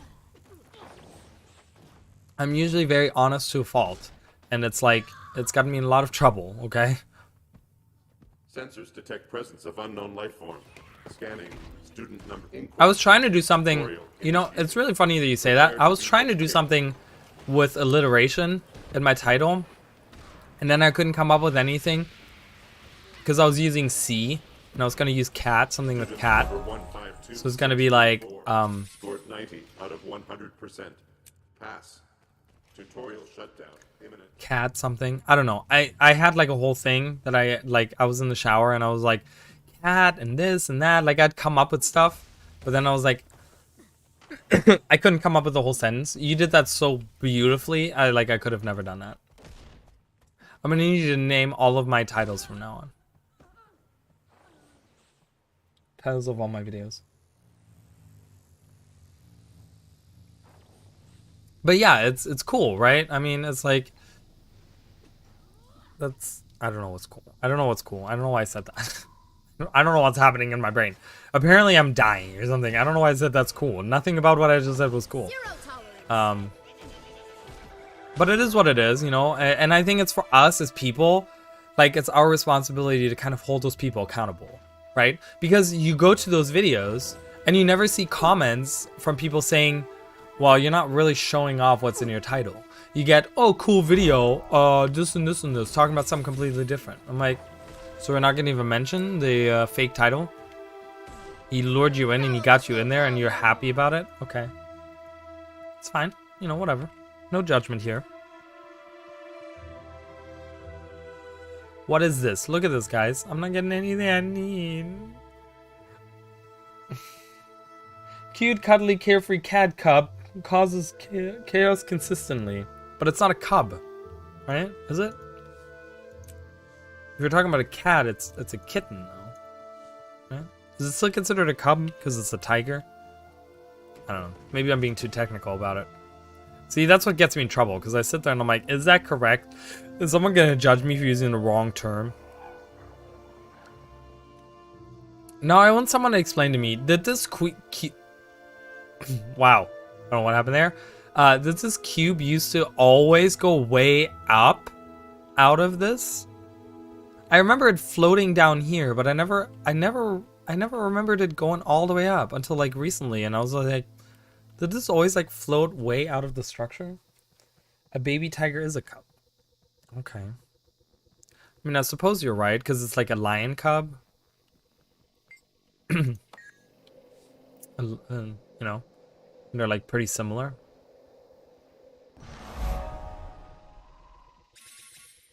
But yeah, I'm not very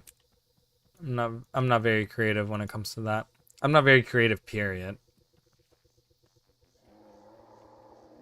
Do I have a lot of imagination? Yes, but am I creative? No. Two distinct differences. What are the differences between having a lot of imagination and being creative? It's taking that imagination and making something, you know, like imagination is something that's like malleable. And you gotta make it like something solid. See, I appreciate that, but I don't think those are the same thing. I think I have a lot of imagination. I don't have a lot of creativity. Like, creativity means taking something that you imagine, like your imagination, and make something really nice and solid out of, right? I don't have that talent. I'm not good enough for that. What am I missing? I'm missing this. Oh, God. I'm missing this, this, and this. Is that right? That is correct. That is the 3 things I'm missing. But I mean, I appreciate it. You know, I try to be as creative as I can, but it takes me a long time to come up with an idea. It takes me a long time to... There's a lot of... Like I said, I have a lot of imagination. So there's a lot of thoughts that are going on in my head where I'm just like, man, I would really love to see that, or this, or whatever, right? All these ideas that I have for videos. But then when I actually sit down to make something out of it, they fall flat. Right, they fall flat on their face because I have like no evidence to support a theory, or I have no, like, something is like way pulled out of like Egypt where I'm just like, okay, this makes no sense, but I'm gonna go with it, you know? Storytelling, but when do I tell a story? Like, of my own volition?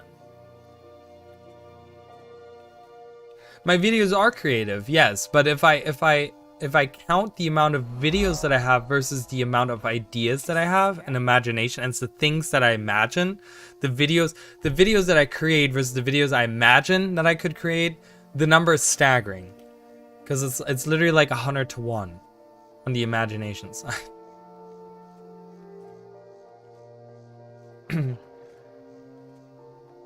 Yeah, but I feel like it does have to make sense, because otherwise it's just like, I don't know. I just feel like it just doesn't...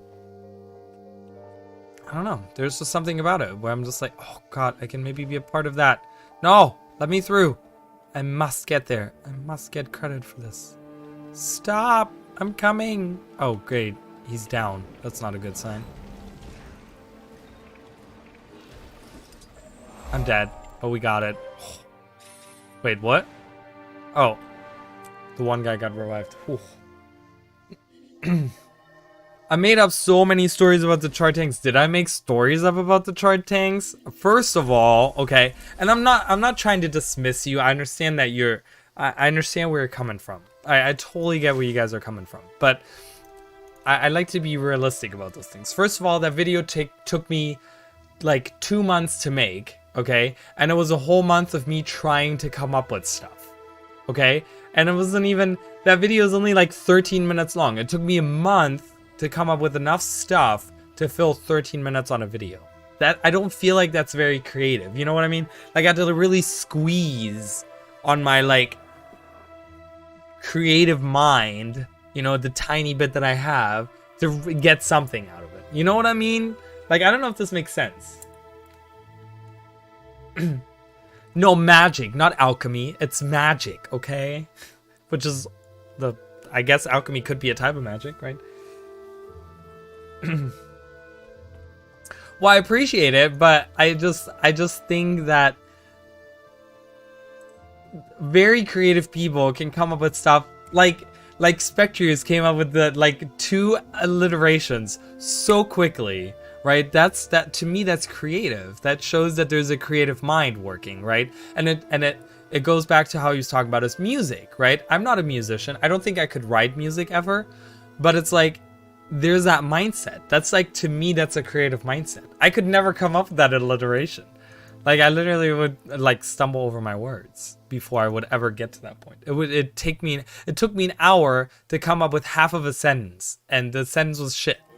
So, you know what I mean? So it's like, I feel like I'm not that creative because it takes me a long time to come up with anything.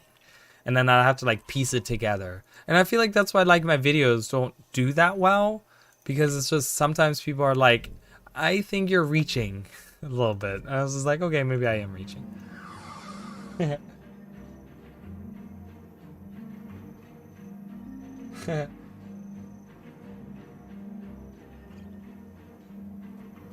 Well, no, because the dragon is made out of magic.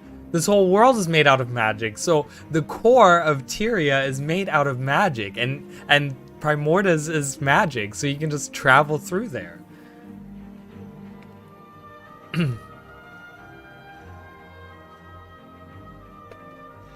No, I just think that I'm just not that creative. Maybe I am creative, but I'm just not as much as other people could be. Like, I don't know.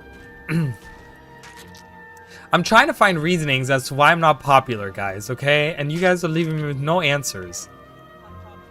So then tell me why people don't like my videos. Why I don't get views, why I don't get a lot of love on my videos. I mean, I get a lot of love on my videos. That's actually false. That's a false statement. I do get a lot of love. The comments that I do get on my videos are usually beautiful and they're very nice, and I appreciate everyone that does. But then I you know, because I take that thought further. I'm like, okay, I'm creative, so I create things, and they're very creative, and they're great, so why don't they do well? Why don't they do as well as clickbait that's total bullshit versus something that I poured 2 months of my life hard work into? Why don't they get views? And I'm not mad. I'm not pissed off about that. I'm just trying to understand, okay? Well, but that's what I'm saying, Emily, right? So it's like, and I'm not trying to like be mean. I'm really not. But I'm like, I'm trying to find a reason for it. So I'm saying like, maybe some of my creations are a bit of a stretch in a way. And that's why they're not as popular, because people look at it and they can't see the way that I, you know, the month-long thought process that I had behind this. Right? So it's just like, that's why they kind of like, they're like, okay, that's kind of weird. I don't like that. You know what I mean? I don't know. It's just like, I don't know. So I try to blame it on myself, because obviously it is myself. I can't blame anyone else. I can't blame someone else for my videos not doing good. Right? I mean, at this point, like, I feel like I should do that. Right? I feel like I should do that at this point. Just be like the hottest, sexiest game of 2022, and then it's my video about Char tanks. And everyone's just like watching it, and it's like not even the correct, I don't know. It's just weird, guys. I don't know. I don't understand. I just try to make sense of situations, you know? And I don't want to turn it, like, I don't want to make anyone feel like, you know, I don't appreciate what you guys are saying. I do appreciate it so much. I do appreciate all the support that I do get, because I do get support.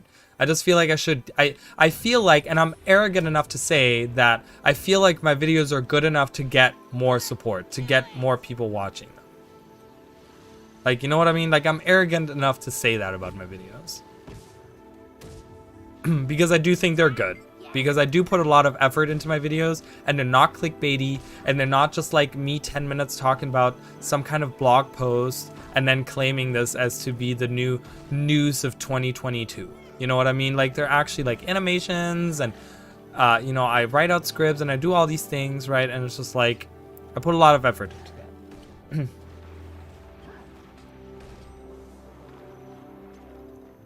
Well, yeah, but you know, you also got to consider like how long do I have to, like how long is enough for me to say it's been a long time? Like you got to realize I've been streaming for 4 years and I can't even get affiliated. Like 4 years. That's a long time that I've been streaming, right? So it's just, you know, you got to put certain things in perspective. I want to be patient. I would like to be patient. You know, I'm a type of person, I live off of information. The more information I have, the more I feel secure and I feel good about myself. So it's just like when, right? I need to know when this happens. Obviously, no one knows when that's going to happen. I did get affiliated by cheating, though. Remember that I did say that. I cheated myself into affiliation. That 2 out of 3 streams was me. You know what I mean? That wasn't me being patient. That was me trying to just get it. You know what I mean?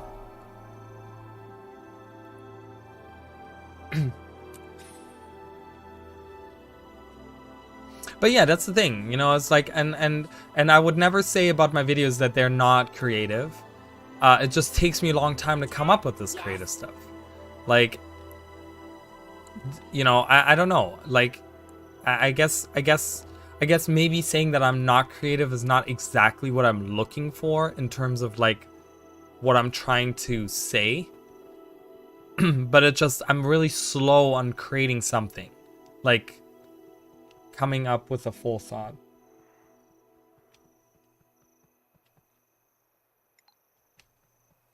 Secure the armory at all costs. I mean, is that true though?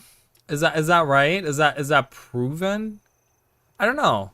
It would be interesting to know. It would be interesting to know what the majority, like I wish there was like a survey or something that they have about that. You know what I mean? Where they kind of like interview all like the major like 100 channels on Twitch and ask them how they started and how did they get affiliated? Was it mostly friends? You know, how did they get to their like partnership? Like what, you know, these types of things. Like there is the thing about Mukluk, for example. And I don't know enough about Mukluk. This is not a statement on how I feel about Mukluk. I don't know him. I don't watch any of his stuff. I know of him, and I've only watched a couple of things. But I wanted to pretty much take advice from someone that is, you know, one of the most popular Guild Wars 2 streamers. The biggest, you know, he makes the like most popular Guild Wars 2 videos and stuff, like some of them at least, right? And he's one of the bigger people. So I took the time to, because he had posted, I think he has his own website, I believe, or something like that, I want to say. And I went on his website. I don't know why I did. Maybe there was a post that I saw at some point of his or something. And again, I don't judge the guy. This is my observation from what I see. And like I said, there has to be a reason he's really popular. There has to be a reason all these people watch him every day and that like all his stuff, right? There has to be obviously something there. But he talked about that he had a video on his website that talked about how he became, what he did in order to become popular and how his channel kind of grew and how he, like pretty much tips on how he suggests to people what they could do, right? Now it's like a 20-minute video, and I watched through the whole video from front to back, and I was very critical of the video because I was like, I was very like, I wasn't like rose-colored glasses, right? I was pretty much like, I was comparing it, everything he was saying, I was comparing to everything I was doing, okay? And I was just like, I was watching it, and I want to say like halfway through the video, up until halfway through the video, I was like, literally everything he did, I did. Like everything he did, like even his suggestions where he talked about how on Twitter, for example, there was one part where he talked about Twitter and he said that he used to tweet on Twitter with like 50,000 hashtags. Hashtag this, hashtag this, hashtag this. Have all these hashtags. And he said, don't do a lot of hashtags. Only do like 1, 2, maybe 3 at most.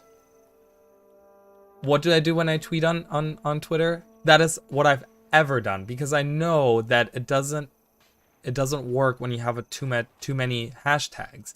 So the idea is that to only use 1 or 2. I use usually 3, because in YouTube you can look at it. They take the first 3 hashtags and they attach that to your video, and you can actually watch under every video. It has 3 hashtags if the person has 3 hashtags in their description, and they take those hashtags. So I always go with 3 because of YouTube's algorithm. Like there's 3 hashtags. That's what I use. I think that's a good number, you know, whatever. So that was like one of the things where I was like, I do everything that he does. Like, don't sit quietly in your streams. Don't just sit there and don't ever talk. I always talk. Even if no one's watching me, there's barely ever a time where I just, there might be like a minute or so in between where I don't say anything. I'm just kind of like playing and I don't say anything. Like earlier where I was like, whoa, I was daydreaming, right? It's like, I still interact even if no one's watching, because he said that most people that come into the stream, they will watch for like 10 seconds. And if you don't grab their attention in 10 seconds, they might turn off, right? And it makes total sense. I'm like, yeah, okay, good. But I do that. I talk all the time. Maybe I'm not super interesting, but I do talk all the time. I love hearing myself constantly. Blah, blah, blah, blah, blah, blah, blah. That's why my voice is gone, because I talk all the time. So I'm like, all these tips, right? And I got to halfway through his video, and he literally said that he had pretty much his breakthrough on one video that he had for Guild Wars 2. That was like his breakthrough video, and it was the video of him talking about why should you play Guild Wars in 2028 or something, or 2018. Why you should play it in 2018? Why you should play it in the future? And it was crazy because I'm like, okay. And then after that point, he literally just keeps going back to like, and that's when like, you know, and that's when my whole channel grew, because that video blew up. And then the video kind of like ended with like, these are my tips, blah, blah, blah. So I'm like, I watched the whole video and I'm like, I do everything this guy does, but because he had not necessarily, I didn't watch the video, the original video of why you should play Guild Wars in 2018 or whatever it was. I didn't watch that video, so I don't know. But because he had this one video that completely took off, that's how he got popular. Like that, from an outsider looking in, from someone that follows all those tips, that follows all those things, I'm like, you know, obviously I think he's very handsome. I think he's a very handsome man. So, you know, he has good looks. He has a nice voice for streaming, for videos. Like, I think he does it very professionally, obviously, and he does a very nice job. So that obviously helps him out too. I try to do it as good as I can, guys. I really do. And I do care about like the quality that I stream and stuff. So it's just like, this one video was pretty much what elevated him through that. He got that one video that got like hundreds of thousands of views, and that got him out there to the point where all of these people all of a sudden were watching all of his stuff, and they were coming into streams. He literally says up until that point he didn't get any viewers in his streams. Like, he literally got like a couple of people in his streams here and there, blah blah blah, but he got this one video that like took off. So I'm like, you made like a 20-minute video talking about this, only to really say that you were lucky on one video that got viral for the Guild Wars 2 community, and that's what took off. Like, and again, I'm not judging him. I don't know him. Obviously, he must be doing something right to retain all these people, because if it was just one video that was good, then people wouldn't be watching him anymore. So obviously, he's good at what he does, and people like watching him. But it's just one of those things where I'm just like, okay, well, that doesn't really help me, because I do all the things that you say in the video, and I've been doing it longer than him. Like, I just want to point out, I've been doing it longer than him. I've been streaming way longer than him. So it's like, you know what I mean? I don't know. Just put it in perspective.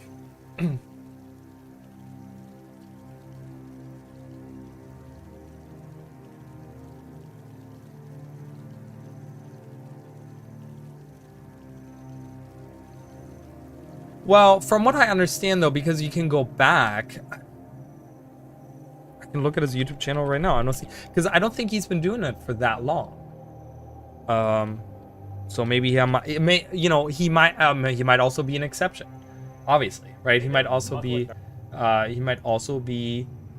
the exception to the rule. He might not be what like, it might be like you said. It might be, oh god, he posts so many videos, holy crap. Oh, can't I sort it by oldest to newest? I want to see what is first. Sort by oldest. Yeah, 4 years ago. 4 years ago is his first video on YouTube, which has 766 views. And then there's a bunch of them that have like 31, 13 views, blah, blah, blah, blah, blah. And it probably goes up until that Guild Wars video that blew up. And then he got like a lot more views on it, which 26 views, 57 views, 41, 11 views. I mean,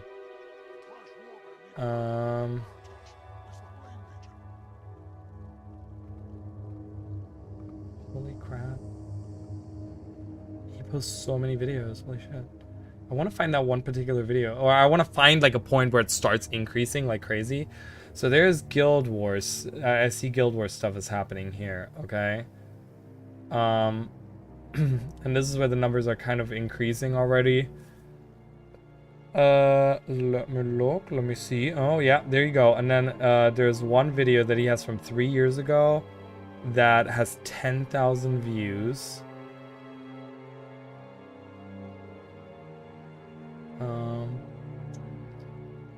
They're all still kind of low in the hundreds. Made build videos. Also for Guild Wars 2 specifically, build videos do phenomenally better. Phenomenally, like huge. That's what people look for on YouTube, is build videos. So if you want to become popular on YouTube for Guild Wars 2, make build videos.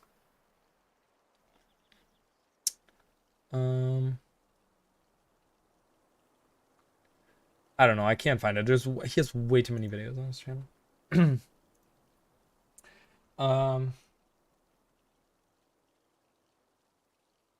It is a clickbaity title, but I mean, in the video he does talk about what makes Guild Wars 2 good in 2018. You know what I mean? So it wasn't like, because clickbait to me is like, you're talking about one thing, but then you're showing something else. Like, that's a clickbait, right? You're trying to get people to just click on the title, but then you like, it's something completely different. Like I said, you lie to them pretty much in order to get them to click on it. It kind of gets into that clickbaity title thing, but he did, you know, it was about, as far as I understand, like I said, I didn't watch the video, but as far as, oh my god, am I gonna die? No, okay. I was like, I didn't think it was gonna be that low down. But as far as I understand it, it was just literally a video about like playing Guild Wars 2 in 2018. So it's not super clickbaity of a title, really, if you think about it. But, you know, up until that point, you know, he's only been doing it for 4 years. I've been doing this for, I said 4 years earlier, but I think it's been 4 years. I think it's been 4 years. Yeah, I think it's been 4 years as well. You know, and again, his YouTube channel, I just want to point out, you guys can see my number right there. That's my YouTube subscriber number.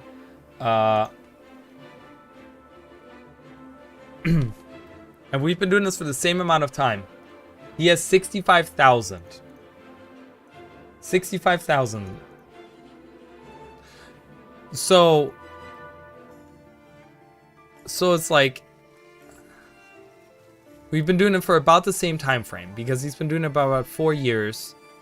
I think he's been doing it a little bit less, because it literally jumped from like 5 years to like 3 years really quick. So it seemed to me that there was like a 2-year period where he didn't really upload anything. So it's about the same time frame, right?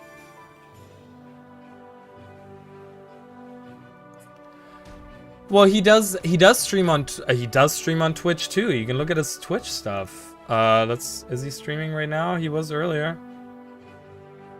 Yeah, he is, for 200 people. He's streaming to 200 people. And he has 46,000 followers on Twitch. I don't know when he started streaming on Twitch, because that I don't think that's the thing you can look at. Yeah, I don't think there's a thing you can look at. But yeah, he's currently streaming to 200 people, and he has 46,000 people following him on Twitter. Oh, no. Oh, God, no. I have followers on Twitch. I have 205 followers on Twitch. I'm not affiliated, so I can't get any subscriptions anyways. And these are my YouTube subscribers. I have 388 YouTube subscribers. So, you know what I mean? So it's just weird to me, because I'm like, okay, how did he get to the point where, you know, and I'm not saying I want to have 65,000 subscribers on YouTube. Do I want that? Yeah, I want that. Like, I would love that. Are you fucking kidding me? That would be fucking amazing. I'd shit myself right on stream if that would happen, okay? Like, I don't even care. I'd get naked for people. Like, that's a lot of fucking people, okay? But it's like, I just want to get to 1,000, right? Just get to that 1,000 and I'd be happy. I'd probably cry myself to sleep happy. But it's like, he got 65,000 in the same time frame that I got. So it's just like, I don't get it, man. Like, I just don't understand how some people do it, you know? So I find the blame in myself. So I'm like, maybe my videos aren't creative enough. Maybe I'm not funny enough. Maybe I'm not beautiful enough. Maybe I don't sound sexy enough. Like, I don't fucking know. I don't know. There's a number of reasons. Maybe it's because I'm gay and people don't like gay people. It's still a thing, guys. Gay people just hate it. There was a whole thing about the U-Haul. Did you guys hear about that? That wasn't like, there was like a thing about the gay pride, and there was like a U-Haul full of like people from all over the country that were gonna go to that gay pride event, and we're like gonna shoot up all the like LGBTQ like supporters and people and stuff. Crazy. I was just like, what? Well, yeah, and that's, you know, and that's exactly what kind of like I'm thinking about, right? It's like, is it that he get like he got his lucky break through getting this one really viral Guild Wars 2 video that got him all these views, and that all of a sudden he got huge amounts of attention because for example, I post my stuff on Reddit, right? When I post my videos on Reddit, I get like way more views. I get, you know, when I post my video by itself, I get about 20 views. Usually, that's usually about how many views I get on my YouTube channel for my videos. If I post it on Reddit, I usually get 100 to 120. So I get like 80 to 100 people more views. But that's it. Right? And like, okay, I always post on Twitter. Twitter seems to do nothing for my views. It doesn't do like anything for my YouTube videos. And it's just like, I don't know. I just don't get it, right? It's just like, how do you, like, if I were to see a steady growth of it, if I were to see a steady growth, I'd be like, okay, I'm going to get somewhere at some point.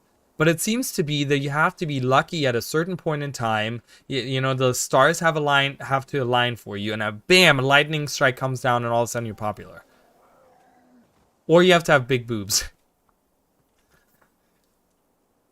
Which in that case, that event happens when you're born. I don't know. I'm not complaining. I don't want to complain. I don't want to sound like it's bitching, because that's annoying. That's stupid. I don't want to bitch about something stupid.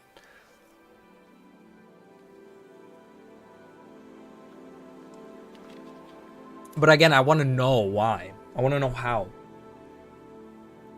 Okay. I'm all ears. No one ever suggests anything for thumbnails. I'm all down. What do you want to see for thumbnails? I'm all ears. If I find it stupid, I'm not going to do it. Like, a lot of them do their faces. I've heard that apparently helps with the YouTube algorithm when you have your face. But I'm like, I'm kind of like, about that, because I'm not quite sure exactly, like, I mean, I know I can kind of figure out how to do it, but I'm kind of like,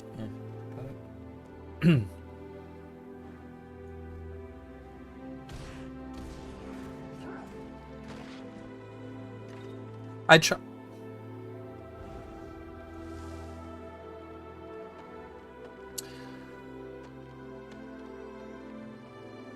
I mean, I can do that. I mean, does that sound really appealing? I mean, having a large enemy right there. I mean, it would look really awkward because it would just be two pictures of the feisty feline and an enemy next to it.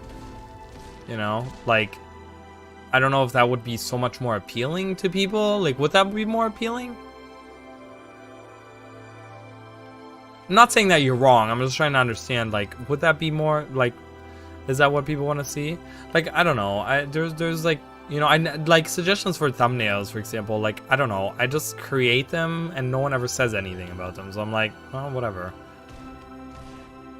Like I said, maybe I should start using my face instead of my owl that I use. I should use my face. Like, is that what I should do?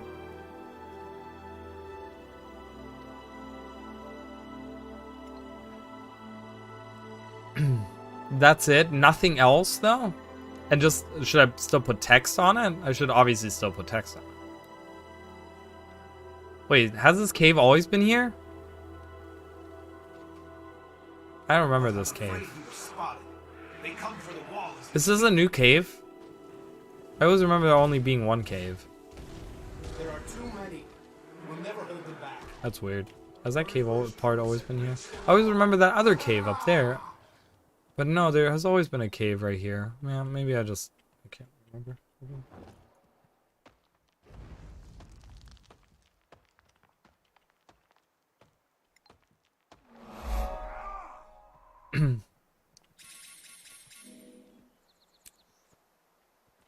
But I don't know, because it's like, I feel like that's not enough information for people, because they're gonna look at that and be like, okay, what is that? I mean, isn't that kind of clickbaity too? Like, just having like a rar with like the cat attacking like an enemy. I mean, I don't know how I would take that screenshot. Like, I could do, okay, obviously, just as I do something, there has to be some rando fucking walking straight across.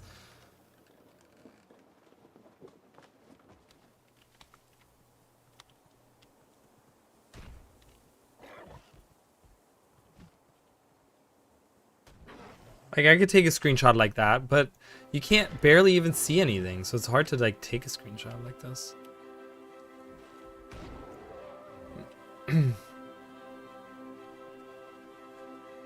Well, they see that's feline in the video too, and I usually use like some kind of, because I love their artistic like wallpapers and stuff, like their loading screens and stuff. I usually use that for the background.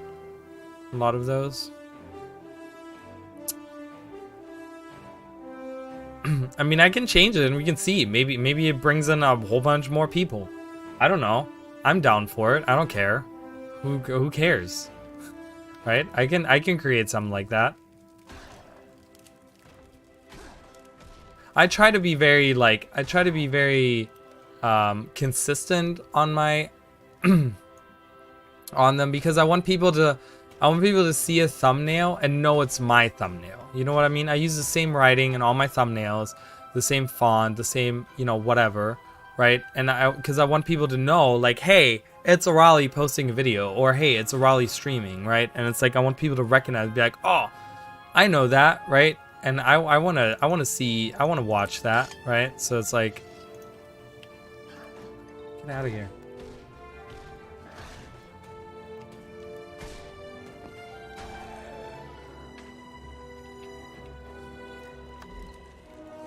I do want to try out, what I do want to try out is like the face thing. I might try that out for some, because apparently that's like in the, again, why is that? Move that over and get that out of here. Apparently having your face or whatever in the thumbnail does better for the algorithm, which makes no sense to me. I don't understand why, but apparently it does. So, I'm gonna look at something. Speaking of, Let's see. Quick.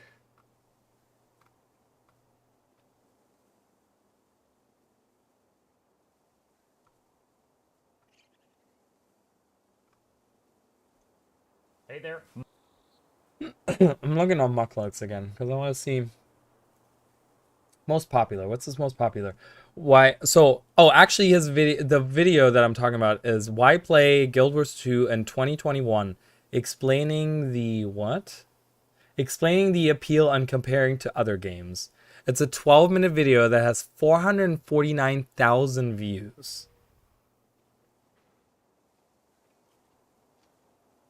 But he always uses his in-game character as a certain character. Those are all of his most popular videos. All have as a certain character in there. His little guy, his little certain guy in there. So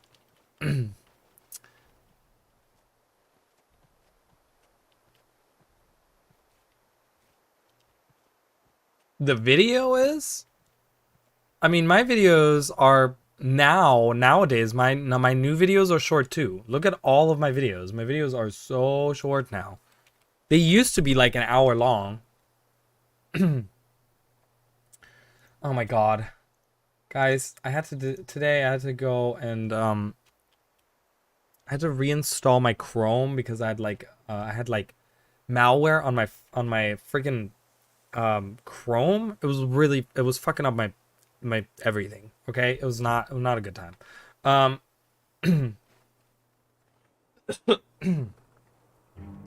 And yeah, and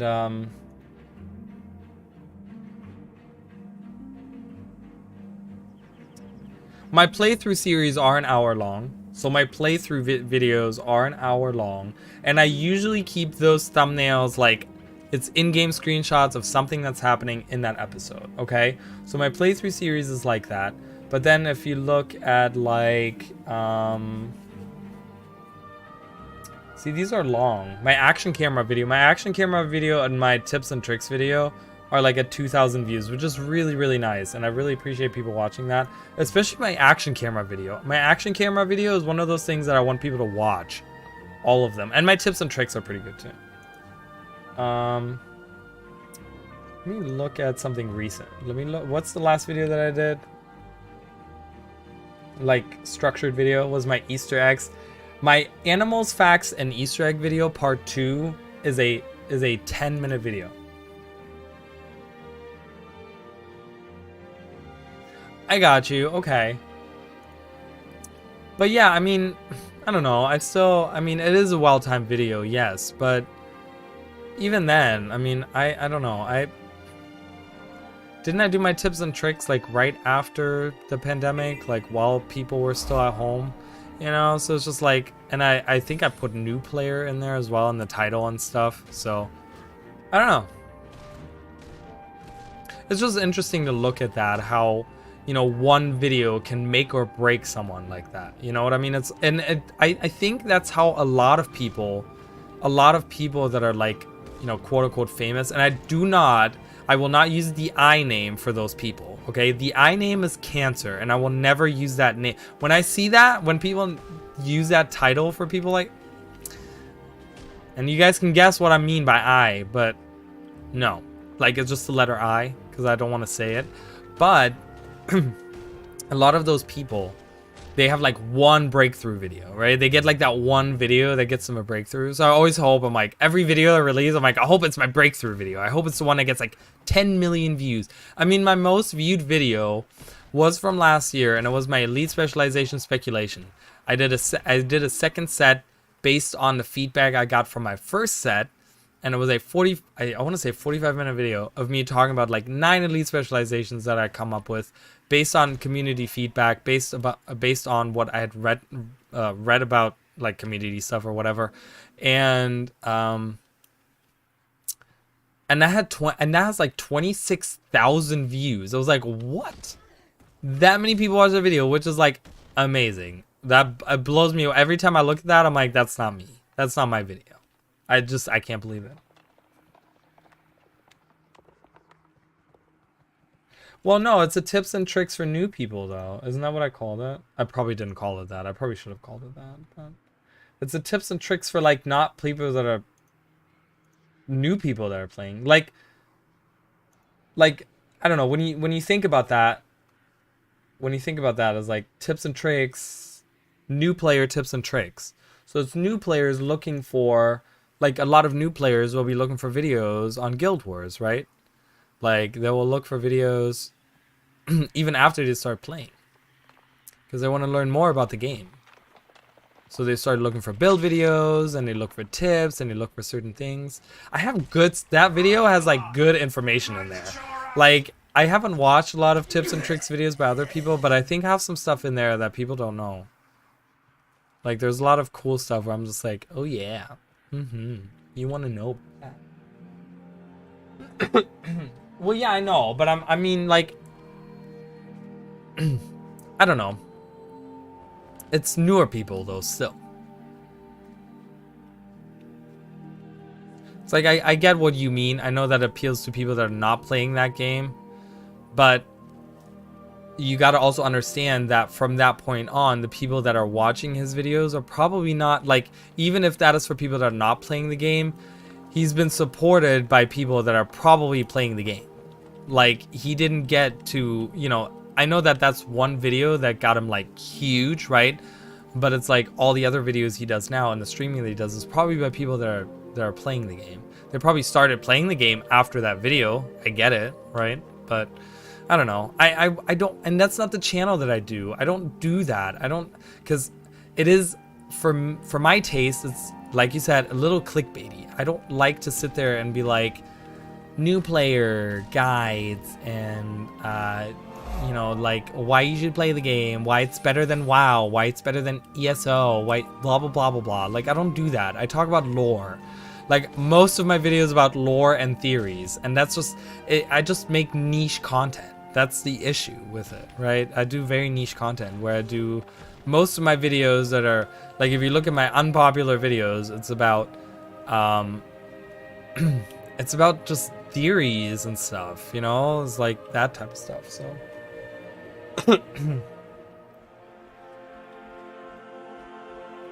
I know, but I still, I don't know, it feels still kind of, yeah, I mean, I guess that's how you get them to watch your videos. I just don't like doing that because that's not the channel that I have, you know? And I feel like the like, I do so much lore stuff and I talk about so much lore. I'm like, do people not care about lore? In Guild Wars 2, there's so much that has to do with lore. Like, the story is so important. And it's like, do people not care? Do people not care what's going on with the lore? All the theories I've made. Man. It is a little bit clickbaity. I mean, I don't disagree. It is a little bit clickbaity. Right? You're just trying to get people in to watch the video. But that's what I'm kind of saying. Like, that's kind of, you know, that's his breakthrough video. So the rest, literally, he could have made his video a minute long of how he became successful, in my opinion. From what I can gather from looking outside in, how he became really popular is making one clickbaity video at the right time that it releases, and boom, you're popular. People watch you because they saw that one video and they, you know, everyone watched that video, whatever, and then people watch it. I don't know. It just sounds so like I hate him, or I don't know him. I don't want to judge him. He does obviously a good job. Like, you know, people really like him. So, you know, he's still streaming, and he's streaming to 172 people. And it's not even Guild Wars. He's not even streaming Guild Wars. He's playing something else.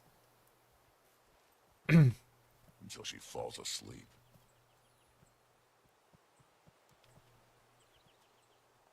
No, I know. I know it wasn't a suggestion, but For Iron Legion. I just think, like, how can I get to that point? And it's like, do I have to make a video like that? Like, I question myself. I'm not saying that to you. I'm kind of like saying that out loud. Like, is that the type of video I have to make? Do I have to make a clickbaity title that maybe gets people that are not playing the game? Like, here, for example, just to throw it out. Title of the video, okay? This is just the title of the video that I came up with. Why Guild Wars 2 has the best lore out of any MMO. Oh, I'll get shot alive. That's too scary. I can't do that. That's scary shit right there. That's scary, right? That's a scary thought to me. Because people are gonna disagree with you at every turn on that. Wait. Now, watch. Now it's gonna watch out.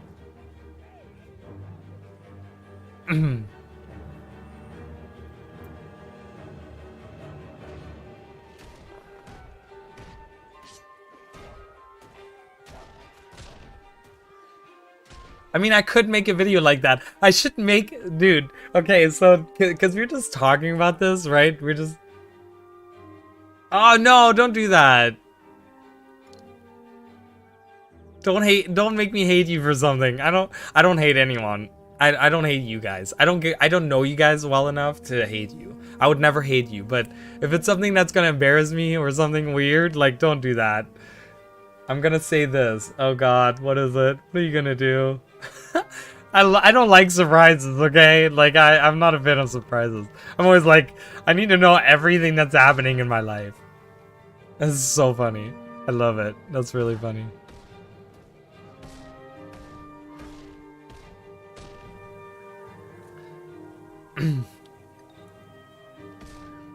Okay, type faster. I'm just like sitting here. Oh.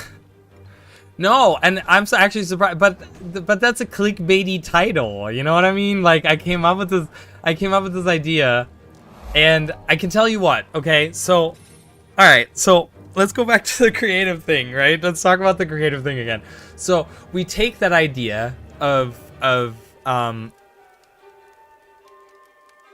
why Guild Wars 2 has the best lore. It'll take me like 2 months to make a video because I'll sit there and be like, okay, this is one reason. And then I'll be like, okay, what's another reason? I can think of like 2 reasons, okay?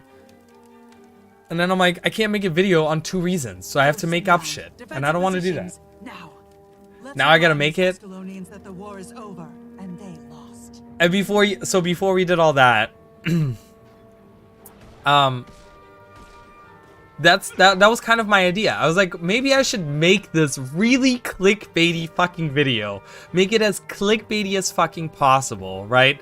But in the sense of like that I don't lie about what I talk. Like I said, like Guild Wars 2 has the best lore out of any MMO in the market in 2022, right? And like that's the title, right? It's all caps, 5 exclamation points at the end, you know, and it has like a crazy like the weird like emoji, you know, right? And I put that in the thumbnail, and it's all like crazy, and it's just like, or my face where I'm just like that, right? And it's just like I should totally make that video where I just make that and I just like hype up the lore so much, and I like talk about all these other games where it's like better than those games. And like just I don't know, just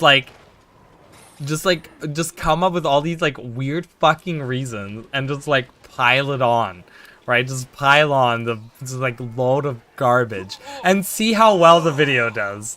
Like, just to see how well the video does. Watch me get like 100 million views on it. Like, that'd be so stupid.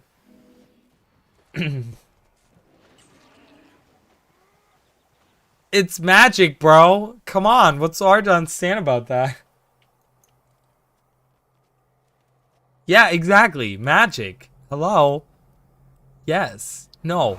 Primordius has the ability to adjust his body density as well as temperature. So he adjusts as he travels through the core. First of all, we don't even know if he traveled through the core. Okay, we have no confirmation of that whatsoever, but he traveled through the core of Tyria by the alchemy. It's magic. He traveled, and as he traveled, he made his body denser and hotter, or denser and thereby making it hotter, because the denser it is, the hotter it gets, right? So that he adjusts to what the core is like. That's possible, right? I feel like that's possible. I mean, he's literally, his domain is fire. Like, he literally has the power over heat. So they're like heat and rocks. Like, he's made out of like literally rocks and fire. So it wouldn't be that hard for him to like become like a dense, hot thing, right? Primordius. Only if you get him hot enough. You know what I mean? He's pretty thick if you get him hot enough. Or he's pretty hot because he's thick. But right, that's doable, right? I mean, I feel like that's still a scientific thing. That's not necessarily magic. And like I said, we don't know that he traveled through the core. I mean, yes, he sunk into a volcano. Like, that goes pretty deep in, but I mean, if Tyria is as big as Earth, comparably, then that's still that's still like way in the crust. That's not even in the mantle, right? It's just like, it's like in the crust. And as far as we know, he didn't travel that far. Like, the only known locations that we know was the central transfer chamber up here, and then he moved to down here. Like, that's not far. That's like barely one continent, okay? That's like going across the United States. Like, you don't have to go through the core on that. So, it stands to reason that it's scientifically possible. Not that I'm a scientist. I don't know the math behind that, but I feel like it is. The magical dragon. With a magical dragon that has the power of fire and conflagration or whatever. What is a conflagration and what? What is the second one? Rage or something? Something weird like that. I don't know the domains, guys. We talked about on Discord, on my Discord server. Chicken Noodle asked me, he was like, so what is Suwan's second domain? Right? They have all 2 domains. So I was kind of I was going back to my theory, because in my theory video I talked about how I think the 2, this is way before we even knew about Suwan, like her name and everything. This is like a year ago now that I made that, or probably even longer, a year and a half ago that I made this video. But I was talking about how, like, I think it's water and harmony, and it's interesting. I think it's either balance or harmony as her second, because she was the all originally before she created the dragons, the other dragons, right? And she was all about balancing the magic. So I think it's like harmony or balance or something, because she does talk about harmony a lot. She's like, I just wanted harmony for the world, but I was so lonely, or something like that, right? So it's just like either balance or harmony is what I would say. Creation, I mean, it could be creation, because she created the elder dragons, right? He was saying life, which I could see that as well, which water and life usually kind of go hand in hand in a lot of like fantasy settings and stuff. So I could see that as well. But I don't know, I feel like harmony, because she talks a lot. Like, if you look at her dialogue, she talks, especially when you see her in the core, during like in Kaineng City, like when you go underwater in that structure down below or whatever, and you talk to her for the first time, she talks a lot about harmony. There's a lot of like harmony this, harmony that, blah, blah, blah, blah, blah. So, yeah, I think balance would probably fit Aurene more. I think Aurene would be, but Aurene has her, doesn't she have her 2? What are Aurene's 2? It's,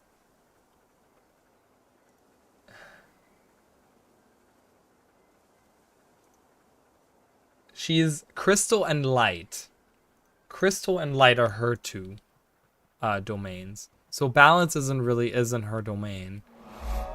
Even though now she is the one true elder dragon, so I don't know. I don't know, guys. I mean, it could be either. Could be whatever, right? So.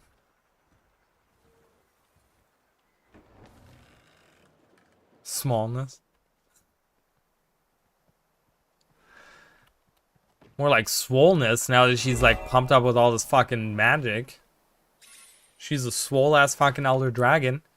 Listen, she could destroy the world if she wanted to. Imagine that. She has the power literally to destroy the world right now.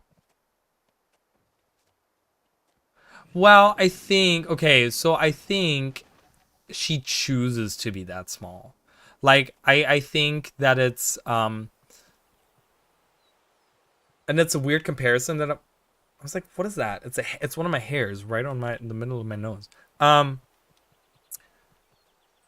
It's a weird comparison to do, but if anyone has ever watched Bleach, right? And there's that part where, where Ichigo's father, I forgot his name. I forgot Ichigo's father's name, but he reveals that he was a captain or whatever. He used to be captain or something. He you know, he has that like captain's coat or whatever, and he gets his sword out and blah blah blah whatever. And someone is and I don't know who says that to him, but they were just like, "Oh my God, you're so powerful." Blah blah blah. Like, how are you so powerful? Like, you're like, I guess they were talking about like sizes of swords or something, which, you know, could be an innuendo or whatever. But it literally, he says, he's like, "Oh, I made my sword small. Like, I made it a small sword because if like someone of captain level were to just like have his sword be the size that it should be based on like the Reiatsu or whatever they have, then we would all be walking around with skyscraper-sized swords, like Zanpakutos."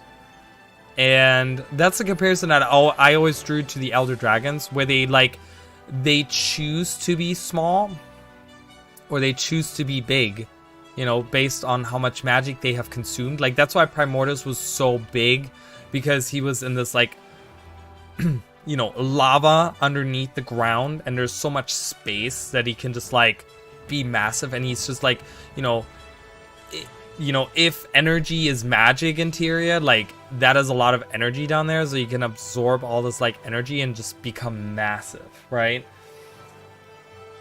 So it's like, that's what I imagine, you know, that's what I imagine with the dragons. My thought for Zaitan, for example, and obviously this isn't canon, but I like to give myself reasons why certain things are, just to make myself feel better about something, where I'm like, this is a good explanation. So if you look at Zaitan, for example, Zaitan specifically, first of all, he looks different in all the previews. Before you see him, he looks different, right? He has this like one big head with the big horns, which was also data mined to be his like corpse that you're supposed to find in the city, which is also bigger than his actual in-game model. Okay, now what could be a reason for that? Obviously the reason is that they couldn't like animate a big body like that, probably, I'm guessing, in a engine from 2005, right? Well, powerful enough elementalists, yes. Well, I don't know, control? Well, maybe, yeah, maybe. I mean, they could, right? They control the elements, so powerful enough, yeah, but they would have to be like Elder Dragon powerful, which is like very powerful, right? If you're talking about pure magic, like that's insane amounts of magic. But so Zaitan, because so he. And, you know, I always wondered, I'm like, okay, well, Zaitan, when we encounter him, is, like, pretty small. Like, he's pretty small. Like, you gotta look at him, right? This is ore, right? And he got that from the bottom of the ocean. He dragged this whole peninsula up. There's, like, a couple islands that were there before. Like, you can look at a map from Guild Wars 1 and you can kind of see that there was like, I want to say there's one up here, and then one down here. I want to see there's like 3 big islands or something with smaller ones around them, but that are remaining, that are like the peaks, so to say, of ore or whatever, that are still poking out. But most of like every, like that, he got out of the water, like dragged. I mean, obviously the peaks, he kind of took them up with him as well, so I can't just say pieces of it. So anyways, he got the whole peninsula, the whole island of ore out of the ocean, but he's like this big, if that. Like, that's how big he is, right? Like, how did he do that? So in my headcanon, because he's made up out of all these small dragons, he's made up of all kinds of smaller dragons. In my headcanon, he used the magic, he used his own body, he split his body into the other dragons that you fight. Because when you go into the fight where you fly above ore, you know, when like you're like in a raw, right, and you're like flying around on the airship, at the very tip there's just like dragons everywhere.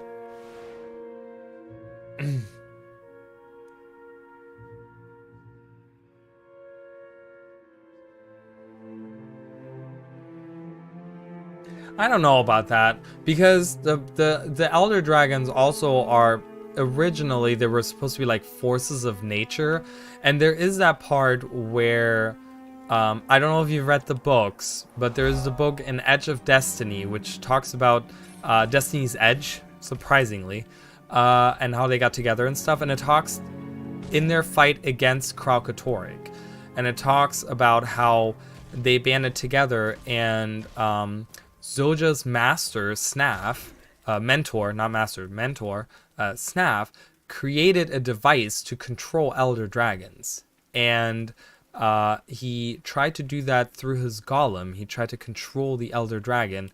But when he took control of the elder dragon, it was just like pure chaos to the point where he couldn't keep control of him. So I feel like that they're like, yes, you have to be powerful enough, but I also think that they're like just forces of nature, that they're just so powerful and so like, even if you're powerful enough to maybe control that much magic, that they're just like, they're just so out of control that you can't control them. That they're just like, they're just, you know, their minds are too crazy to control. That there's too much chaos going on, and obviously they're like corrupted, right, by the void or whatever. That there's just too much going on there that you can ever control. I mean, in theory, all of those things could be true, but I don't think that, you know, we'll ever see that. In theory, could a Sylvari ever become Mordramoth? Perhaps. Like, could the Pale Mother become Mordramoth? Like, maybe she could, you know. I mean, there could be, you know, she could become the avatar of the new Mordramoth or whatever, right? And if she grew powerful enough with magic, she could become like, you know, like some kind of goddess of nature, so to say, and become like the jungle herself. So I mean, that's possible. But yeah, so in my headcanon, I always thought about that being the case, that like Zaitan split himself up in order to fight the pact all at once, and then what remained, the body that we fought of Zaitan, was actually like just pretty much the remainder, and that's why he was beaten so easily, pretty much. Yeah, but that's different, because that's because he's the elder dragon of like mind and nature. So I don't know if Traherne would have become Mordramoth, because why would he pick Traherne? Why didn't he just pick one of the other Mordrams that had moved over to him? Why didn't he, for example, use Fowlin, who was alive mere moments before this happened? Why didn't he try to transfer himself into Fowlin? Someone that probably wouldn't have resisted as much. You know what I mean? That he already had control over. Who was a Sylvari, who was a firstborn Sylvari. He could have done that. Why did he pick specifically, why did he struggle to do that with Traherne? You know what I mean? Like, he could have done that if he wanted to do that. Or, you know, or if he wanted to do that, if he was able to do that, he could have easily done that with someone. So, I don't know if that's really... I don't think that's how that worked, though, because I think he was like trying to figure out why Traherne was like, what made Traherne so special, maybe, or something, and that's why he took him like prisoner. But I don't think that he chose him just because he was already there, like connected to him. I feel like it was like he did that because he tried to take control of Traherne, right? Because he tried to do that with like making copies of Destiny's Edge of like, you know, of Logan and Zoja. And I think he was like, okay, well, I'm gonna try to do the same with Traherne, but I think Traherne like resisted him or whatever with his own knowledge of magic, because he was so knowledgeable in like nature magic and stuff, and he like resisted him or whatever. But I don't know why he specifically picked Traherne. And like I said, I feel like it would have been so much easier for him to do it with Fowlin. But he seemed to have problems doing that with Traherne. Like Traherne was still conscious the whole time and was just like open. He was able to open a pathway into the mind of Mordremoth. So he was like resisting him so strongly. So I feel like, I don't know, I feel like Mordremoth could have just picked an easier target if that's what he wanted to do. So I don't know. It's weird. There's like different ways where I'm like, I don't know if it was if it was the same, like transferring his mind into him would be the same. And they did confirm that like the body, the mouth of Mordremoth was the body of Mordremoth, right? So what do you do with that type of thing? Like, do you grow? I mean, you can probably grow a new body, but does the old one just like kind of go away? I don't know. No, the firstborn was actually... Was Traherne the firstborn? Who was the firstborn? Maybe it was Traherne. Maybe you're right.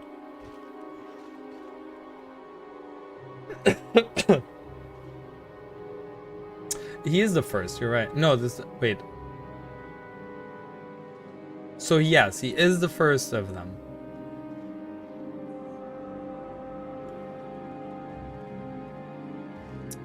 Of the firstborn.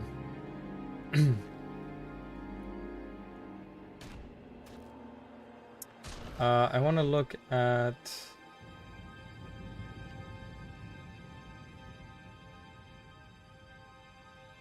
Because there's also the Luminaries, which are really cool, and I'm so sad that they never went anywhere with the Luminary. And there's 2 that have not been revealed of the firstborn.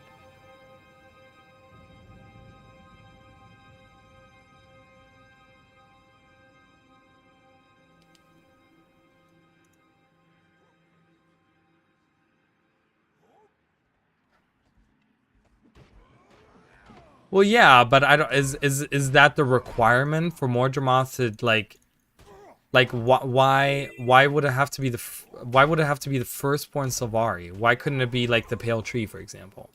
Like it would make much more sense if, you know, if he try to transfer his mind over, and it would have to be like the Pale Tree. Like I would get it, but why would it have to be the firstborn? What makes Traherne special as the firstborn? Because he's no different than any other Sylvari. There's nothing that makes him special. Like, yes, I get it, he's the first one that was born, but there's nothing that makes him, so to say, special in that sense. Like, he doesn't get specifically powerful. He knows more about ore, and he has a lot of knowledge because he's the oldest of them. And he studied a lot of stuff. Oh, this is perfect. Oh, God. None of these are what I want. Great.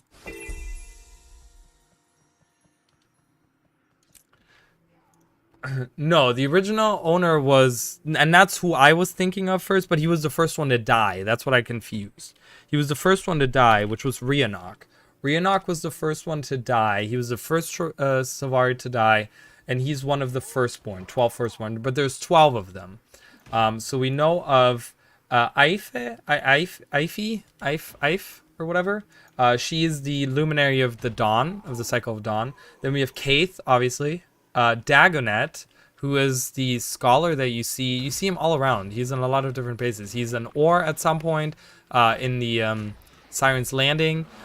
He is in the story... I want to say it's the story mission for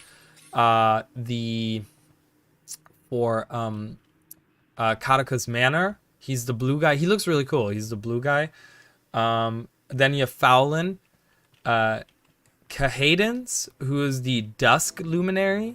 then you have Malamedes, who Malamedes is really cool because he's an astronomer and he's the night luminary. And it says right here, the short description says, an astronomer who brought mathematics. So he's the one who brought mathematics to his race. He was the first Savari to meet Asura. So he's the one that they talk about in season 2 when you transform into Kaith and you go and attack the Asuran characters. Malamedes was the first one that was taken by these Asuran characters, and they experimented on him because they didn't know what Savari were. And then we have Niam. She's the luminary of Noon, and she is the leader of the Wardens. Actually, she's the one that founded the Wardens. Then we have Rhiannoch, who was the first one to die. He was the first Savari to die. Then we have Traherne, who was the first one to be born, and then we have Wynn, who is the first of the Night Blooms, and keeper of the terrible secret. Obviously knowing that Savari are the minions of the Pale Tree, or of Mordramoth. He has a stronger connection to the Pale Tree. Does he, though? I don't know if he does. As far as I understand it, all 12 of the Firstborn have a stronger connection. I think that's what it is, but it's more in the not like metaphysical, like magical connection, but it's more of like a motherly, because they grew up with her for a whole year. It was just the 12 of them. And then the Secondborn came, and it was a bunch of them. There was a bunch of Secondborn. And it was just like, it wasn't as like interpersonal anymore between them, because all of a sudden it became like a whole group of people, right? It was from 12 to like probably hundreds of Secondborn that they had, that all of a sudden had, or at least dozens of them, like more than 12, where all of a sudden it became way more people. So their connection wasn't as personal to the Pale Mother anymore. The 12 just had like, and that's kind of what they talk about. They're like, oh, why are the 12 always like whispering between each other? Well, because they have like a stronger bond between each other and the Pale Tree, because they've been there longer, and because it was only the 12. They were the only children at first, right? So,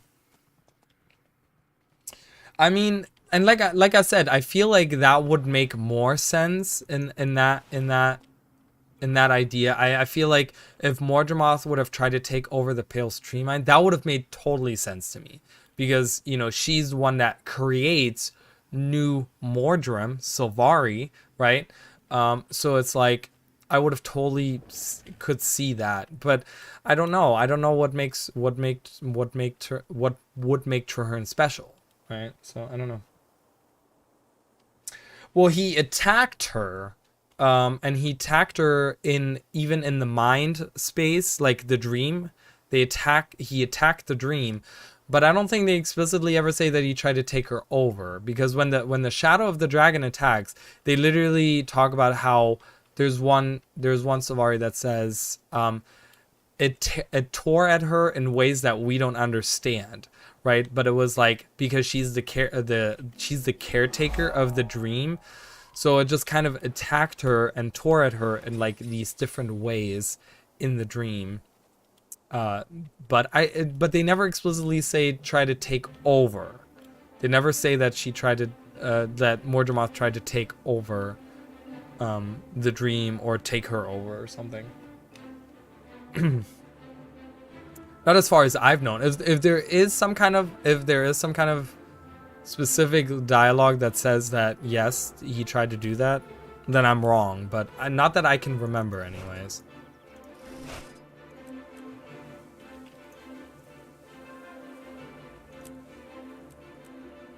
But yeah, so out of the Sylvari, that's only 10, and there's 2 of them that we don't know out of the 12, which is really interesting, because in season 2 we get that meeting. You salute and you get boons, guys. That's what happens here. 10 minutes of 4 might. Hell yeah, I'll take it. And this character right here, guys, just so you guys know, this is a character from Guild Wars 1. You can actually not play as him, but he can be in your team. That is an ancestor of... Is it one of Ridlock's ancestors? I don't know, maybe.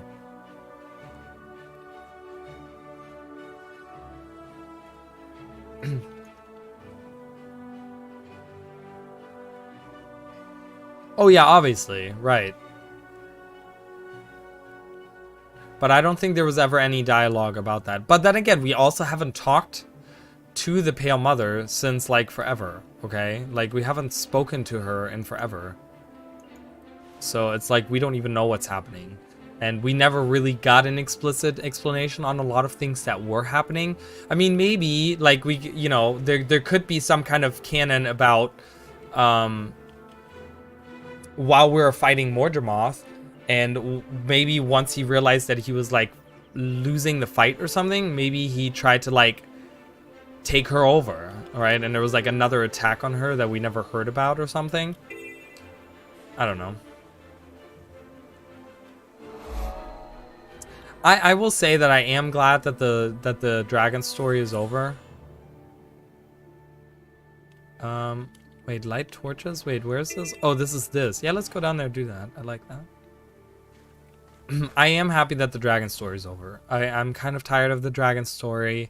I hate that ArenaNet has to make everything twist and turn to Elder Dragon stuff, and they have to retcon so many things. They've had to retcon so many different ideas about the Elder Dragons, because like I said, they used to be, when they first were introduced, they weren't supposed to have a mind of their own. That's why Zaitan never really communicated to us himself. Like even the mouth was just all about, oh, we're just consuming and we're just taking over and whatever, right? There was never any like anything else. But then it became, you know, they had to create something to make these more appealing enemies, more like, not just like, oh, it's a force of nature. Kralkatorg is a tornado and he's now a dragon and you have to attack him, right? There has to be like something there, you know, and they kind of had to retcon some of the stuff, so they're not going to make her evil. They're going to put her on the back burner is what they're hopefully going to do. If ArenaNet is smart, which I think they are, at least with their story, I think what they're going to do is they're going to put Arena on the back burner. They're going to what I wish for. Yes, they are. Yes, they are. Evil Oreen. I don't think so. They're not going to do that. They're not going to touch Oreen anymore. I think ArenaNet is kind of glad that they finished the Dragon story. If they keep going with Elder Dragon story, I'd be very, very surprised, because people have been asking for not Elder Dragon story for a long time now. So I think what they're going to do, this is what I imagine ArenaNet is going to do with Oreen, okay? We're going to get Oreen is going to be like, you know, she's like, I'm the caretaker of the balance of magic in the world, and I must retreat to this corner of the world and be by myself. She's going to exile herself. She's going to be like, I cannot be around other people because I'm scared that if I get too emotional or too attached to people, or if something happens, that this will turn into an evil power and the void is going to come back and kill us all. So I must say that I will always be with you guys, but I'll just be in the background and you guys will never get support from me ever again. That's what I hope is going to happen, because I kind of don't want her to be Deus Ex Machina anymore, okay? And I don't want her to be the bad guy either, because that's dumb.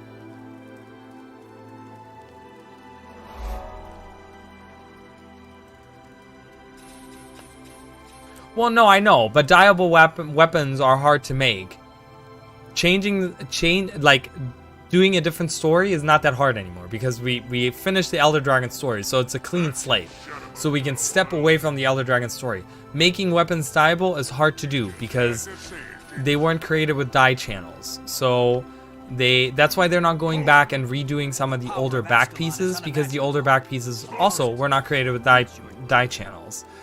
And that's like, there's like a whole bunch of like technical difficulties that they run into. The Prophet. Did you hear that bell ringing? It's the Prophet who came. The weak, if death is my... Good thing someone else showed up to help. You two are Whoa, sharing. this dude like Back to camp. fucked them up. Holy shit. Don't say that. If we have more Elder Dragon story, I'm gonna be like so annoyed. I really want to step away from that. Let us do something. Oh, there's that ringing of the bell. Remember that from the other day, guys, where I was like, what is that? I think it has to do with that event. Once you kill that guy, the bells ring. I think is what it is.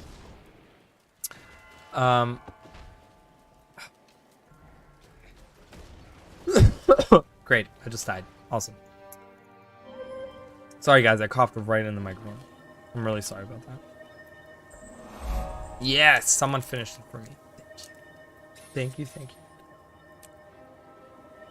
you.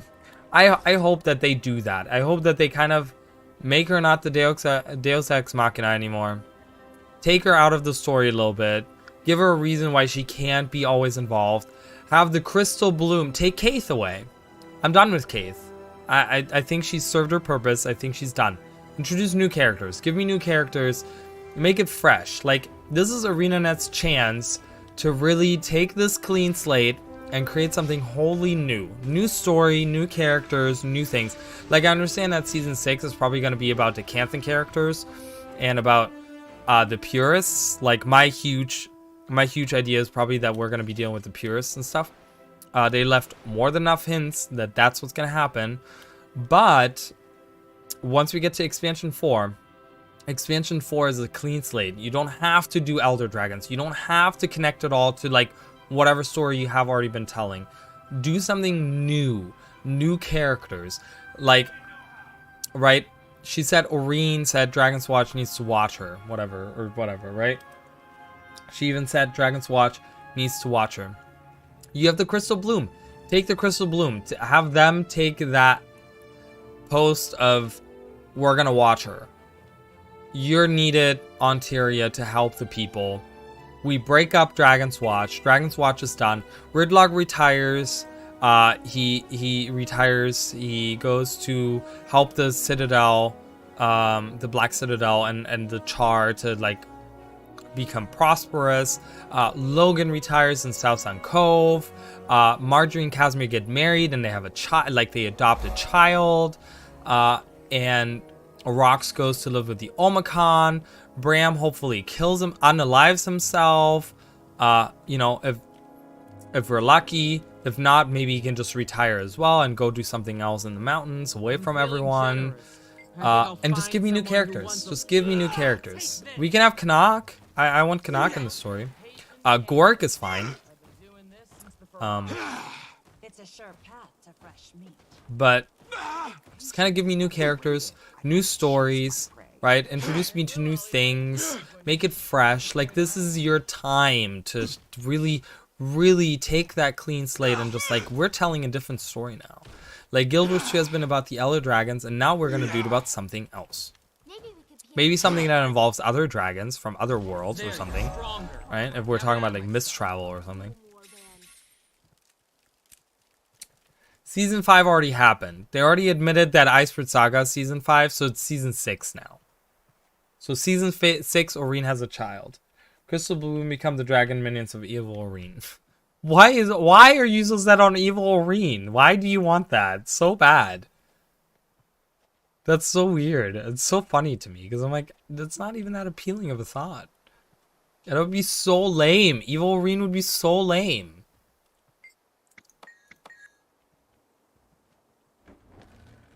Alright, this event isn't going on, so I can't finish this. I gotta come back here. In my opinion, I mean, obviously, I don't know, you know. Okay, sell me Evil Oreen. Tell me what's good about Evil Oreen. Tell me why we should have her.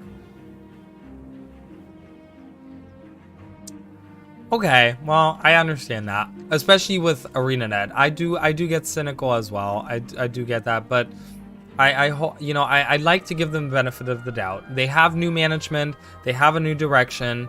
They have new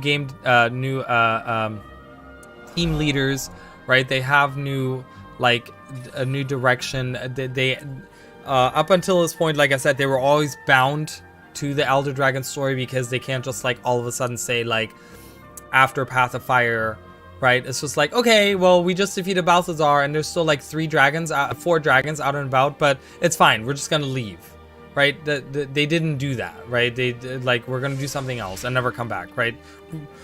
Yes, we did Palava Joko, in 3 episodes, and then we went back to Kralkatorg in 3 episodes. But you know, with all the new things going on, and really at the same time with this new team memberships, like all these new people, all the like the new leadership and all this stuff, right? New management and stuff. And I'm not saying that I don't like Mike O'Brien. I think he's done fantastic things, but I think towards the end of his like president of ArenaNet, I think there was a lot more stuff where he kind of was. I think he was getting worn out by it, and I think there was a lot of decisions that he probably made that weren't good. I don't know. I'm guessing. Again, I love him to death, and he's done great things for the game. But I think towards the end, there was a lot of like Mike Z, right? Mike Z left so shortly after becoming game director, and Iceberg Saga was such a failure of a product, I want to say, which was like, I'm not going to blame him solely because he doesn't just make all of the stuff, right? But it was under his direction that happened. So, but I like to think that now with the Elder Dragon story being done, and with the idea of, what is that blue dot? That's weird, right? Doesn't that look weird right there? The Elder Dragon story being done, and new development team, and this is just a new expansion that's just released, so we're gonna be looking at new story anyways as we're going along with this, right? It's a perfect time, right? I think it's a perfect time to like turn away and give us something different. Okay, Aurene becomes evil, and you as her champion do as well through her influence. You play through the first part of the story as an evil you against your friends. You kill Bram, and the rest stop you and bring you back to your senses. Then you spend the rest of the story regaining their trust, stopping evil Aurene. I don't think they're ever going to do that. I'm not doubting that could happen. I mean, that could happen, right? But I doubt it. I don't think they would ever do that. I don't think they would ever have the main character turn evil. Why? I don't know.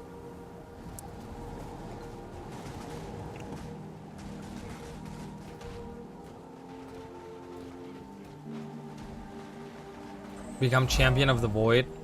I don't know.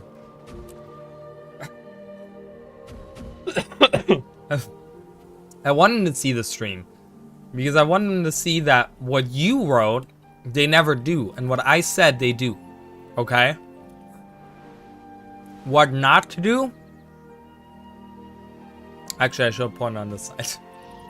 My camera is the other way, so the text of over here is on the right. But what you said versus what I said.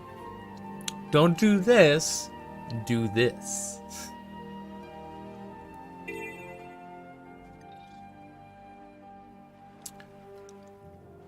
But yeah, I mean, I don't think they're going to do that. You know, if ArenaNet is smart, and they have been smart in the past, okay? I gotta give them credit where credit is due. They have done some amazing things. Like, look at the mounts, right? The mounts are the best in the industry. There's no comparison at all, okay? So, there's times where they really hit it out of the park. And right now, and I really hope that they're going to take this opportunity. Because that's all it is. It's an opportunity to do something new. But we'll have to see how the story develops, right? We'll have to see what they do. I mean, maybe they don't want to completely get rid of Aurene because they're like, well, we invested so much time in Aurene, and she's the only dragon that's available. So maybe she's still going to be in the story. The issue is that she's Deus Ex Machina all the time, and we don't want that. I don't want that. I want the commander to go on his own journey, meet new people, and struggle on his own, figure out and solve problems on his own. Like, that's what I want. That's what I want, guys. Alright, this is shitty, because I can't use a rifle to do anything in Lake Adoria. So, I guess we're gonna go somewhere else and come back later. Whatever. Whatever, dude.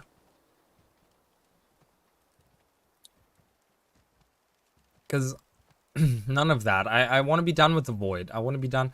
Like, I don't know. I just want to be done with those things. I just... because to me, that's all lingering on the past. And it's lingering on the story that, you know, we've stretched over 10 years. And it's like... like, look at WoW, right? WoW goes back to a lot of certain things all the time, too. Like... You know, I don't know any of the characters. But the Fellsworn or whatever they're called. What are they called? What are they called in WoW? The green people? Green people. The green fire people or whatever. And it's getting old too now, right? Because, like, that's always what they come back to. And they always do the same. And I'm like, oh, God, how do people get excited about that stuff? In my opinion, it's boring. And there's so much to explore on, and right, we look at the world map and all, like, right, we can cut it off here. Like, we don't know what's going on there. We don't know what's going on up here. There's a lot more up there. There's a lot more up there. Oops, I can't even draw an arrow. There's a lot more going on there. That's a weird looking thing there. That island. This thing. Look at that thing. That looks cool. Is that lava? Is that water? What's going on there? None of those areas have anything to do with Elder Dragons. Mind you, Elder Dragons stayed here. We had one here.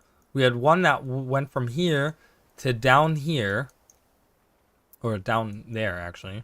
To the volcano. I don't know why I pointed at Ember Bay. We had one that was here. Okay. We had one that was up here.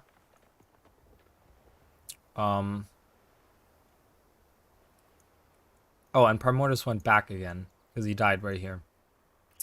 Kralkotorg is the only one that kind of traveled. Ooh. Alright. Mind you, where did he die? Right here. South of right here, where Zaitan died. The only one that didn't die here was Suwan. That was down here. So, they all, I mean... Except for Suwan, 5 of the 6 Elder Dragons all died in Tyria. And not Tyria the planet, but Tyria the continent. Because that's still Tyria. I want to say. That's Tyria. That's Tyria. Definitely Tyria. So, what about here? What about here? What about this island? None of these people, except for the tsunami that came from Ore, right? From up there, from Ore, right? They had nothing else. They had nothing to do with any of the Elder Dragons. Nothing. They all died because of the tsunami. These people right here. I mean, this doesn't look like it got flooded too much. Right? And Zaitan's disaster was a long time ago. Mind you, it was a long time ago. So there could be a tribe of people living here. Or on this island. Or on this. That have never even heard of Suwan. Like, Suwan was over here. Right? That's very far away. Or even this island right here. Yes, Kralkotorg flew by here. There's meteorites that flew over there. So they could have been hit by meteorites, but they don't know what that means. Well, yeah, and Oreen, but what I'm saying is Oreen only went where we went. And you see the numbers, you see all the red numbers, that's where we went. But there's so many other places that, like, Oreen didn't go. Like, what's going on here? What's going on over here? What's going on in Dazalana? What beach? Beach over here. I want to go to this beach right there. I want to hang out with those people at the beach over there. I want to see what their stories are. Like, tell us something different. There's so many opportunities to take this. And this is not even a complete map. When you look at the actual map, go to the link I posted earlier, guys. Go to the link I posted earlier, which is that shaman guide. It's thatshaman.com/tools/guide/Tyria. Okay? And look Look at the map. Look at it. Just look at it. Massive. They have so much opportunity to tell other stories, to talk about other things. And that's what I want. I don't want to hear about dragons anymore. I'm done with dragons. Fuck dragons. Fuck the elder dragons. I don't care. Not that I didn't like the story. I thought it was good. You know, I've always been an advocate for the story for Guild Wars 2. I've always been huge on streaming all the new releases, playing through all the new releases. Like, I've always enjoyed it. You know, I've always tried to enjoy it as much as I can. Like, yes, Bram can go suck a dick. Like, in a bad way, not in a good way, okay?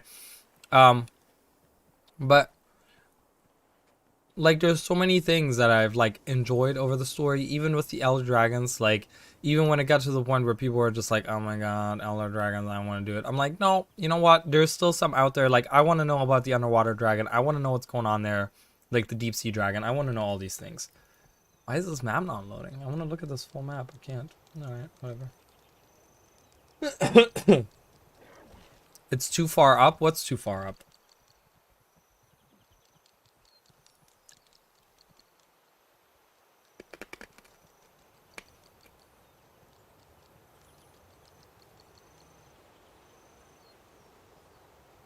Oh. Hold on. Hold on. Let me just, I'll just, instead of doing that, because that side takes forever to load, because there's a lot going on that map. Let me find you.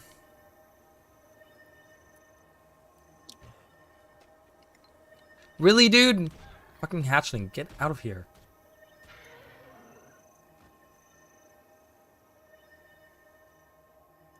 There it is. There it fucking is, okay? Guys, I will send you a link. You will be amazed by how much shit is on this fucking map. It is insane, the stuff that they have added in that we have never been to. That we've never been to or heard of.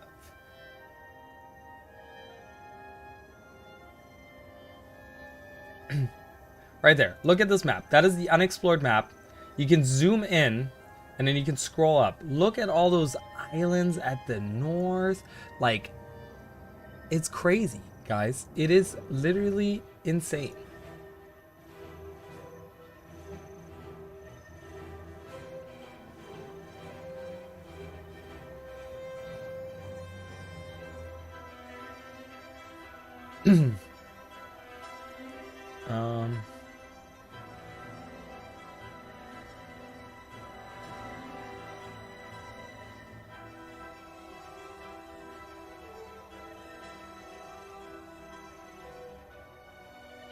Here, you guys can look at. I can't do like a full. Can I do a full screen? Now we can explore, attack, and Why is this not? First of all, fit this to the screen, please. That's only if your precious machine Stretch it to the floats back screen. surface when you tell it to. It's a little stretch. But yeah, for those of you. I'm too smart to be shoveling coal. They're all cogs in the machine. But the what? But the ornaments are the exact opposite of that? That's true, yeah, right? It's like actual artwork. But look at this map. Look at how massive this map is. Okay, let's look over here. What's over here? So this is what we saw earlier. This is the extent that we can see. It cuts off right here. We see that red, we see that blue, right? But scroll up, like, look at all this. Look at all this detail. Like, why is this so, like, it's not beachy looking, right? It looks like cliffs. There's like a little pink in there. And it looks like this is like a little snowy up here or something. Like, that looks interesting. Way down here, what is this island? Right, look at this. There's Saitang. Like, look at what's close by. Why does it have that like little freight looking stuff? Like, doesn't that look weird? Right? It looks kind of strange. What is that supposed to mean? And that's a different green, mind you. This is like a weird, like, almost like a teal looking, but this is like a more green. Then let's go further up. Look at this. There's like a river that splits off, and there's like a little delta up here with little islands out here. We don't know what those places are, and none of these places, like, this is the Isles of Janthier, and then they changed this to make this even better, bigger.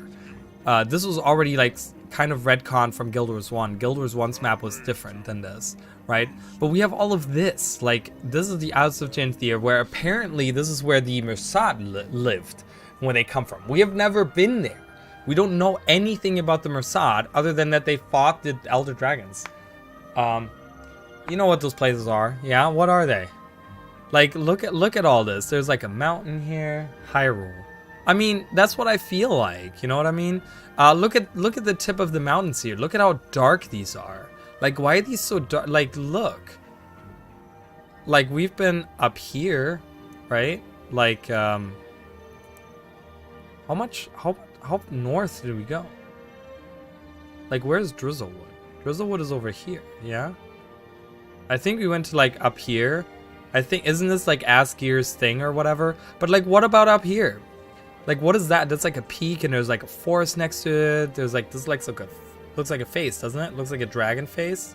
That's an eye. That's an eye. And that's kind of, like, the nose. Like, down there's, like, the nose holes right there. Oh, looks like a dragon head to me. Right? You, like, look. Where's my scroll? There it is. Like, look at all this. Like, there's, like, icy seas, and, like, there's this. Like, this is really cool looking. Right? Look at all of this. Like, we've never been... There's the wall of Ascalon, right? This is where Kragatorik flew. We've never been on any of this. This looks like we will never see it. It looks very stylized. There's not a lot of details, but, like, we have this lake. We have this lake up here. Like, this looks so cool. Look at all this cracked, like, rock. The beach. There's the rest of that island. There's more of this island that I talked about earlier, right? You, like, look at that. Like, as a whole, like, there is so much to see. And then there's still the ocean. Like, we can swim in Guild Wars 2, so we can go underwater. But look at how this sea is colored. Obviously, that's the Jade Sea. But then look at how, like, look how bright this is. Like, all the other water that you look at, like, even in Central Tyria, it, like, even this lake that we've never been to, right, in like, Maguma Wastes over here, has all the color of the ocean.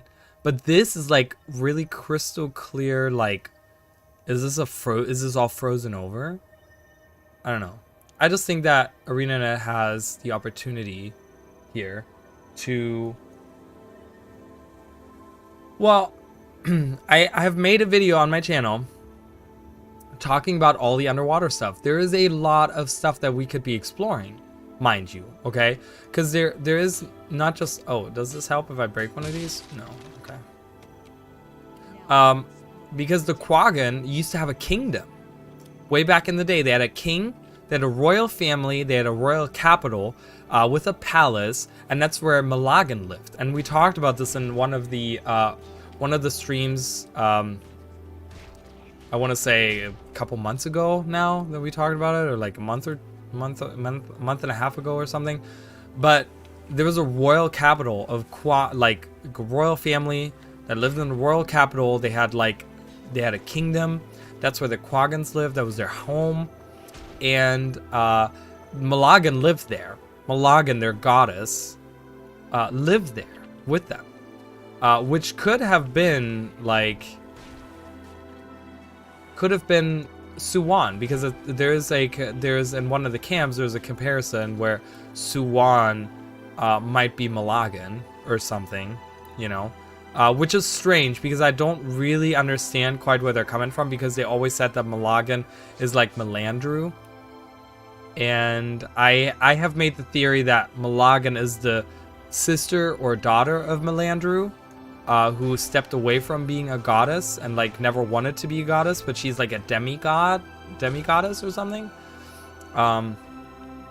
And she looks like Melandru because she's like the sister or like half sister or something like that, right? But she's like, instead of a nature goddess, she's like a mermaid. She's like a half fish, half human, but she looks like Melandru a little bit, and that's why they confused her with Malagan a lot. That was my theory. That was like my idea. And like she lived with them until they got attacked by the Crate, right? And the Crate destroyed apparently the crate killed Malagan, so the stories say, and they fled the royal capital. And there's a lot of stories like that. Like, we don't know what the Largos, right? We know of the Tetios houses, but we've never seen them. We don't know we don't even know what their structures look like. We don't even know what they live in. Like, do the Concordat of the Tetios houses, like, that's all we know. We don't know anything about their leadership. We don't know who those people are. Like, we could be going in the ocean, right? We could do like a Gungan style thing from Star Wars, you know, where we don't necessarily have to be swimming underwater. There could be like air pockets underwater that we go into. But it would be really cool to explore those things, like, you know, bottom of the ocean. There's so many things that we could be doing. You know, speaking of like the mountains up here and stuff, this is, as far as we know, the Zalana or whatever, that is where the harpies come from. The harpies that live in the desert. There's lore that say they come from the mountains of Dazalana, okay?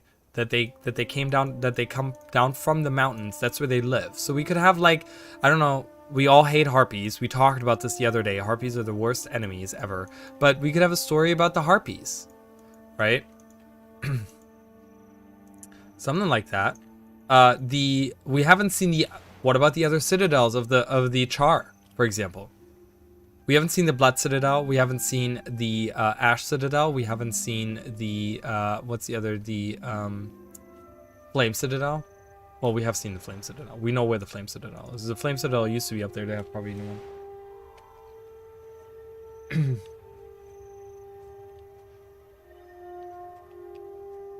Quaggan are the dragon minions of. I wish that was true. I wish that was true. That would be really cool, but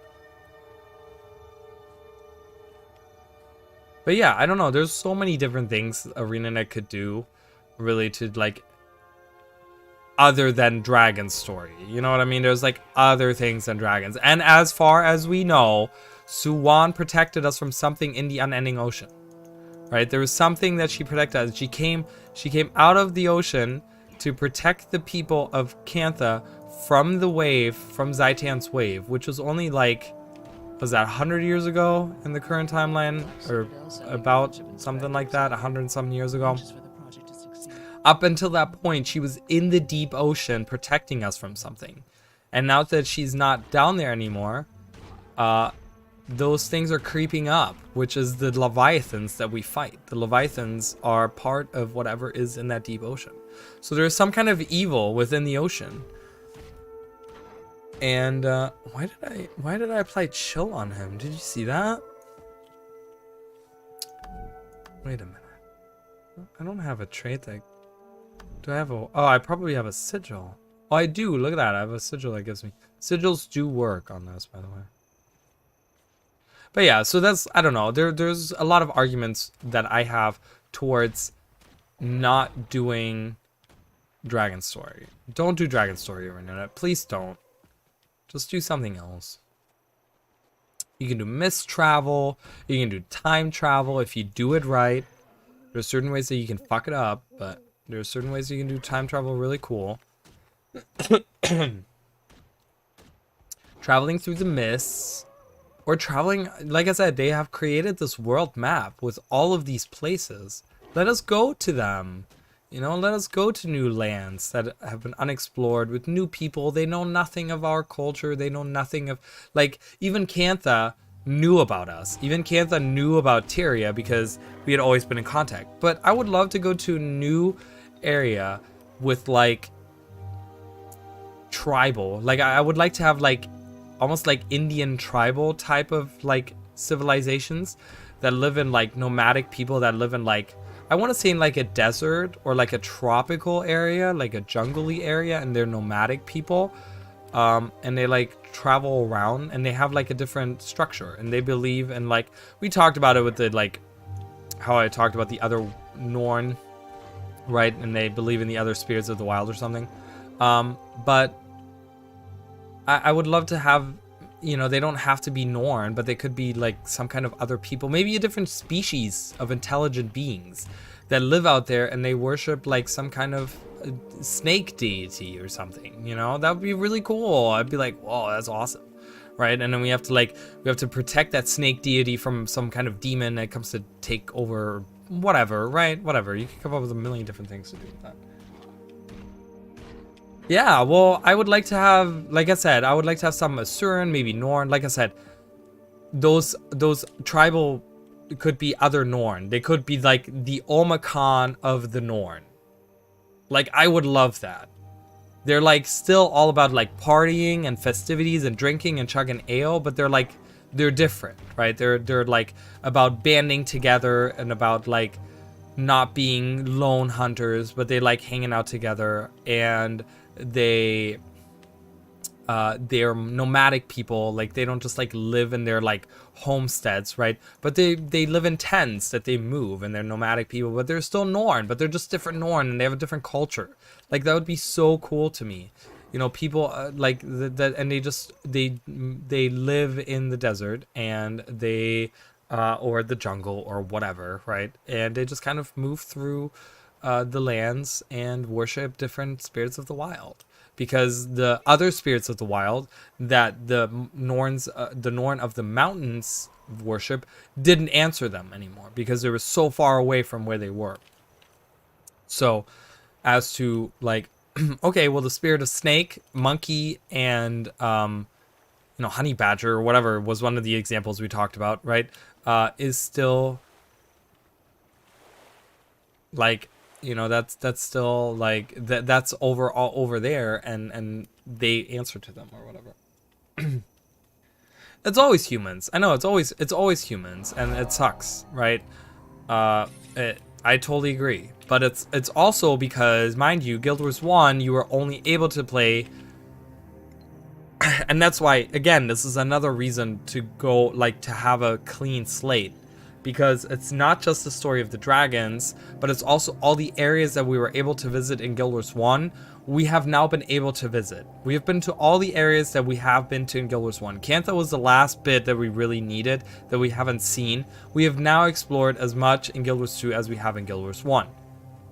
Which, again, leaves us to, these areas aren't just going to be the first in Guild Wars 2's story, but also in Guild Wars 1. Like, we have never seen those areas in Guild Wars 1, but it'll be completely fresh and completely new, and they don't have to lean. Like, we go to Path of Fire, and it's based on stuff that happened in Guild Wars 1. We go to Cantha, and it's stuff that happened in Guild Wars 1 that we see in Guild Wars 1, right? It's all based off of Guild Wars 1, a lot of it. And it's all very human-centric, because you are only ever able to play as humans. So that was always the majority of the races that you saw were humans.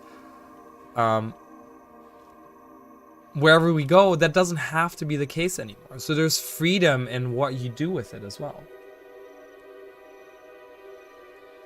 So, yeah, it doesn't have to be that, right? So I think that speaks, there's a lot of reasons for ArenaNet to really just do something new. And I think that would attract, I think there's been a lot of people that have left over the years because it's always been the same formula about, it's about humans, and it's about dragons, and it's the same thing, and it's stuff we've already seen in Guild Wars 1, and it's just going back there in Guild Wars 2, and that stuff, right? That's pretty much, it's the same story over and over. It's time to take the fight to the kind of, right? In that sense, where it's like the same stuff over and over. And it's a way for Arena to attract new people, right? Drag some people from ESO, drag some people from Final Fantasy, take some of those ideas that those are successful games, right? World of Warcraft, you might hate World of Warcraft as a person, I don't know, right? But it's a very successful game, and it has spanned a lot of story. It has introduced a lot of characters, and it has done a lot of stories, like told a lot of stories throughout the years.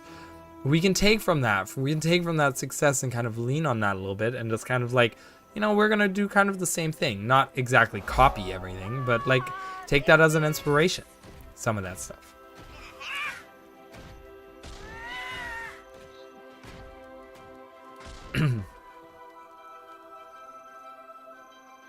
That's what I want ArenaNet to do.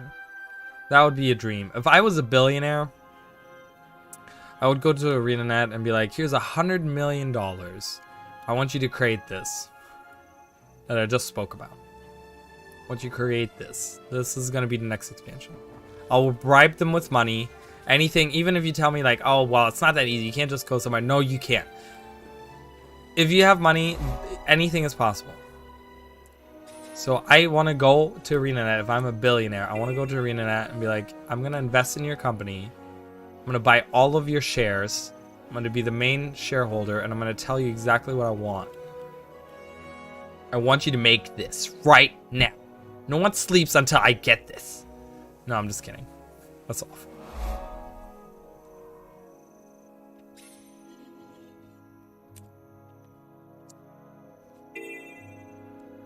But it also goes back a little bit to stuff that I talked about before, where I think that ArenaNet needs to listen a little bit more to the player base. ArenaNet has always had this incredibly, it's very comical to me, where they've had this mindset of not listening to everyone else. They kind of do their own thing, right? Like, yes, you can say, no, well, they have listened to the player, but it's usually been either because there's been a lot of outcry about something, or it took a very long time for them to get to that point where they're doing that. You know what I mean? Like Cantha, right? Where people were talking about Cantha since before Guild Wars 2 released. People were talking about, are we going to go back to Cantha? And they do it 10 years later, right? Like, they take a while to get to that point. But I kind of forgot what I was going to say. Oh, they have had this comical, right? It's always been so comical because that's kind of what they've done. They've always had this mentality of like, we know better. We know better. We're going to kind of do whatever we want to, and if you don't like it, oh well. Like we're not gonna listen to the haters. We're not gonna listen to any of those people. I just want ArenaNet to do a little bit more of like, hey, what do you guys think? Right? Hey, like, do some surveys. There's a lot of games that do surveys and stuff, and I wish ArenaNet would do some more surveys. Ask us about our opinion, right? And you don't have to do it on the forums, and you have to do it. You could do it in a one-way thing where you kind of give us a sheet of paper and we fill out the questionnaire. Right? Rather than open some kind of thread on the forums and you get a lot of hate for whatever it is that comes out of your mouth. Like, no, right? Because then you have to like moderate that, and you have to make sure that, you know, you only listen to the good stuff and blah, blah, blah, blah, blah. But, you know, having something where we don't necessarily see the results of, and we can't egg each other on to one opinion or another. It's, you know, it's like me and the survey alone by myself, right? And I'm filling it out and I'm putting my opinion, and I'm not putting in, I hate harpies because Spectre has told me that harpies suck, right? That's not, that, you know, that doesn't happen when you do surveys, right? Surveys are usually filled out by just, you know, hey, you know, the people, right? And what they think at that point in time. And that's how it should be. So I think they should do more surveys. I know that sounds very like gacha gamey and like maybe more Eastern type of stuff, but I think there's something to be said about surveys. I feel like surveys don't necessarily take a long time to create. Maybe they take a long time to look through and analyze to get the most of them out of them. But I think it's going to be your best bet of having not unbiased opinions, where they give you their opinion based on what they think, not what everyone else thinks. I think, anyways. I mean, and you know, and make it a little enticing. Give me 500 gems for filling out this fucking survey. I don't know, not 500 gems. Maybe that's too much. You know, whatever. Give us something, right? Give us a boost or something. Give us something. A little, oh, if you fill this out, we're gonna send this to you in your mail. Boom, done, right? Give a little incentive of filling it out. You're not losing any money because it's just free shit anyways. It's digital free shit, so whatever. Give a little incentive, and then you'll get answers to a lot of questions without getting a lot of the hate and without having to reply to something. Because when you post something on the forum or you make a public post or something, people make Reddit posts about it and they just da da da da da da da, right? But if it's like a, I don't know, if it's a survey or whatever, it's just you asking for information. And it's like, it can be about anything. It could be about PvP, world versus world. Like, are you interested? Would you be interested if we updated this? What would you like to see in PvP? Would you like to see more balance updates? Would you like to see more maps? Would you like to see different types of PvP? Would you like us to go back and work on Stronghold, which has been abandoned from the moment it was released? Like, those things, right? There's a lot of different questions they can ask us in that survey, and they can, you know, they have that data sitting there if they have those surveys, and they have that data sitting there, and they can look at it whenever they want to, right? They can just say, okay, right now we're not working on PvP, but when they do, they can be like, okay, well, let's look at the survey from a couple of years ago, let's say, and be like, okay, well, a couple of years ago, that's kind of what they wanted, so that might still be the you know, that might still be the consensus, right? And they could do like a second survey and see how the two compare, and they can see how maybe the opinions have changed over a couple of years, and maybe certain releases have changed the mind of people to one way or another, where they're like, people want it beforehand, they wanted more map releases, but now after a couple of years of getting like a couple more maps in PvP, all of a sudden people are like, no, you know, maps aren't really doing it, we need more balance updates, and the opinion changes, and they can kind of see that where the opinion changes. But that would mean like regularly, and I'm not saying they would have to do these every couple months, like once a year doing a survey, I don't think would be that bad or hard to do for a company, right? I don't think that takes that much manpower to create a survey on your website, right? You already have a website, so you can just create it on your website. Some kind of like survey thing. I don't think that's too hard to create or you know, use. I'm sure there's tools for that for developers, like web developers, and just kind of ask our opinions and see. I wish ArenaNet would just lean a little bit more on what we have to say, what we as a people have to say, and not just what the nice people on the forum say. Like, that's what I always feel like they lean towards, is just like, oh, we look at only the nice posts on the forums, which, you know, you can't always look at that. You gotta look at the criticisms as well, you know, so. But that's just me. I mean, you know, there could be other opinions, of course. Oh my god, I'm gonna die here. This is not good. None of this is good. It's also because I haven't gotten any new weapons. I haven't gotten any new armor. Like, this shit sucks. Like, what is this fucking garbage? 2 vitality. What the fuck am I gonna do with that? Shove that up my a-hole? Preferably. It's the best way to absorb vitality, through the butthole.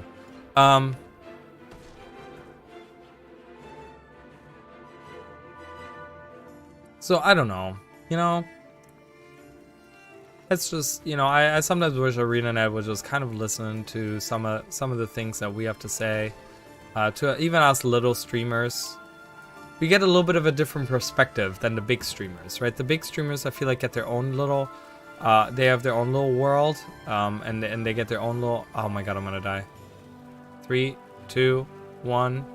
No? Okay. I was like, maybe I can call it perfectly. Gotta run up here, and then I gotta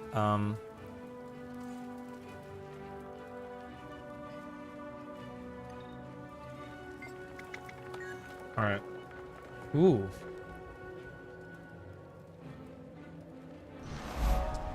How long? Oh, 4 hours plus the, what, 1 hour that I streamed before. So I've been streaming like 5 hours right now. So I'm probably gonna head out now, guys. I'm getting kind of tired. I'm trying to, my voice is kind of going again.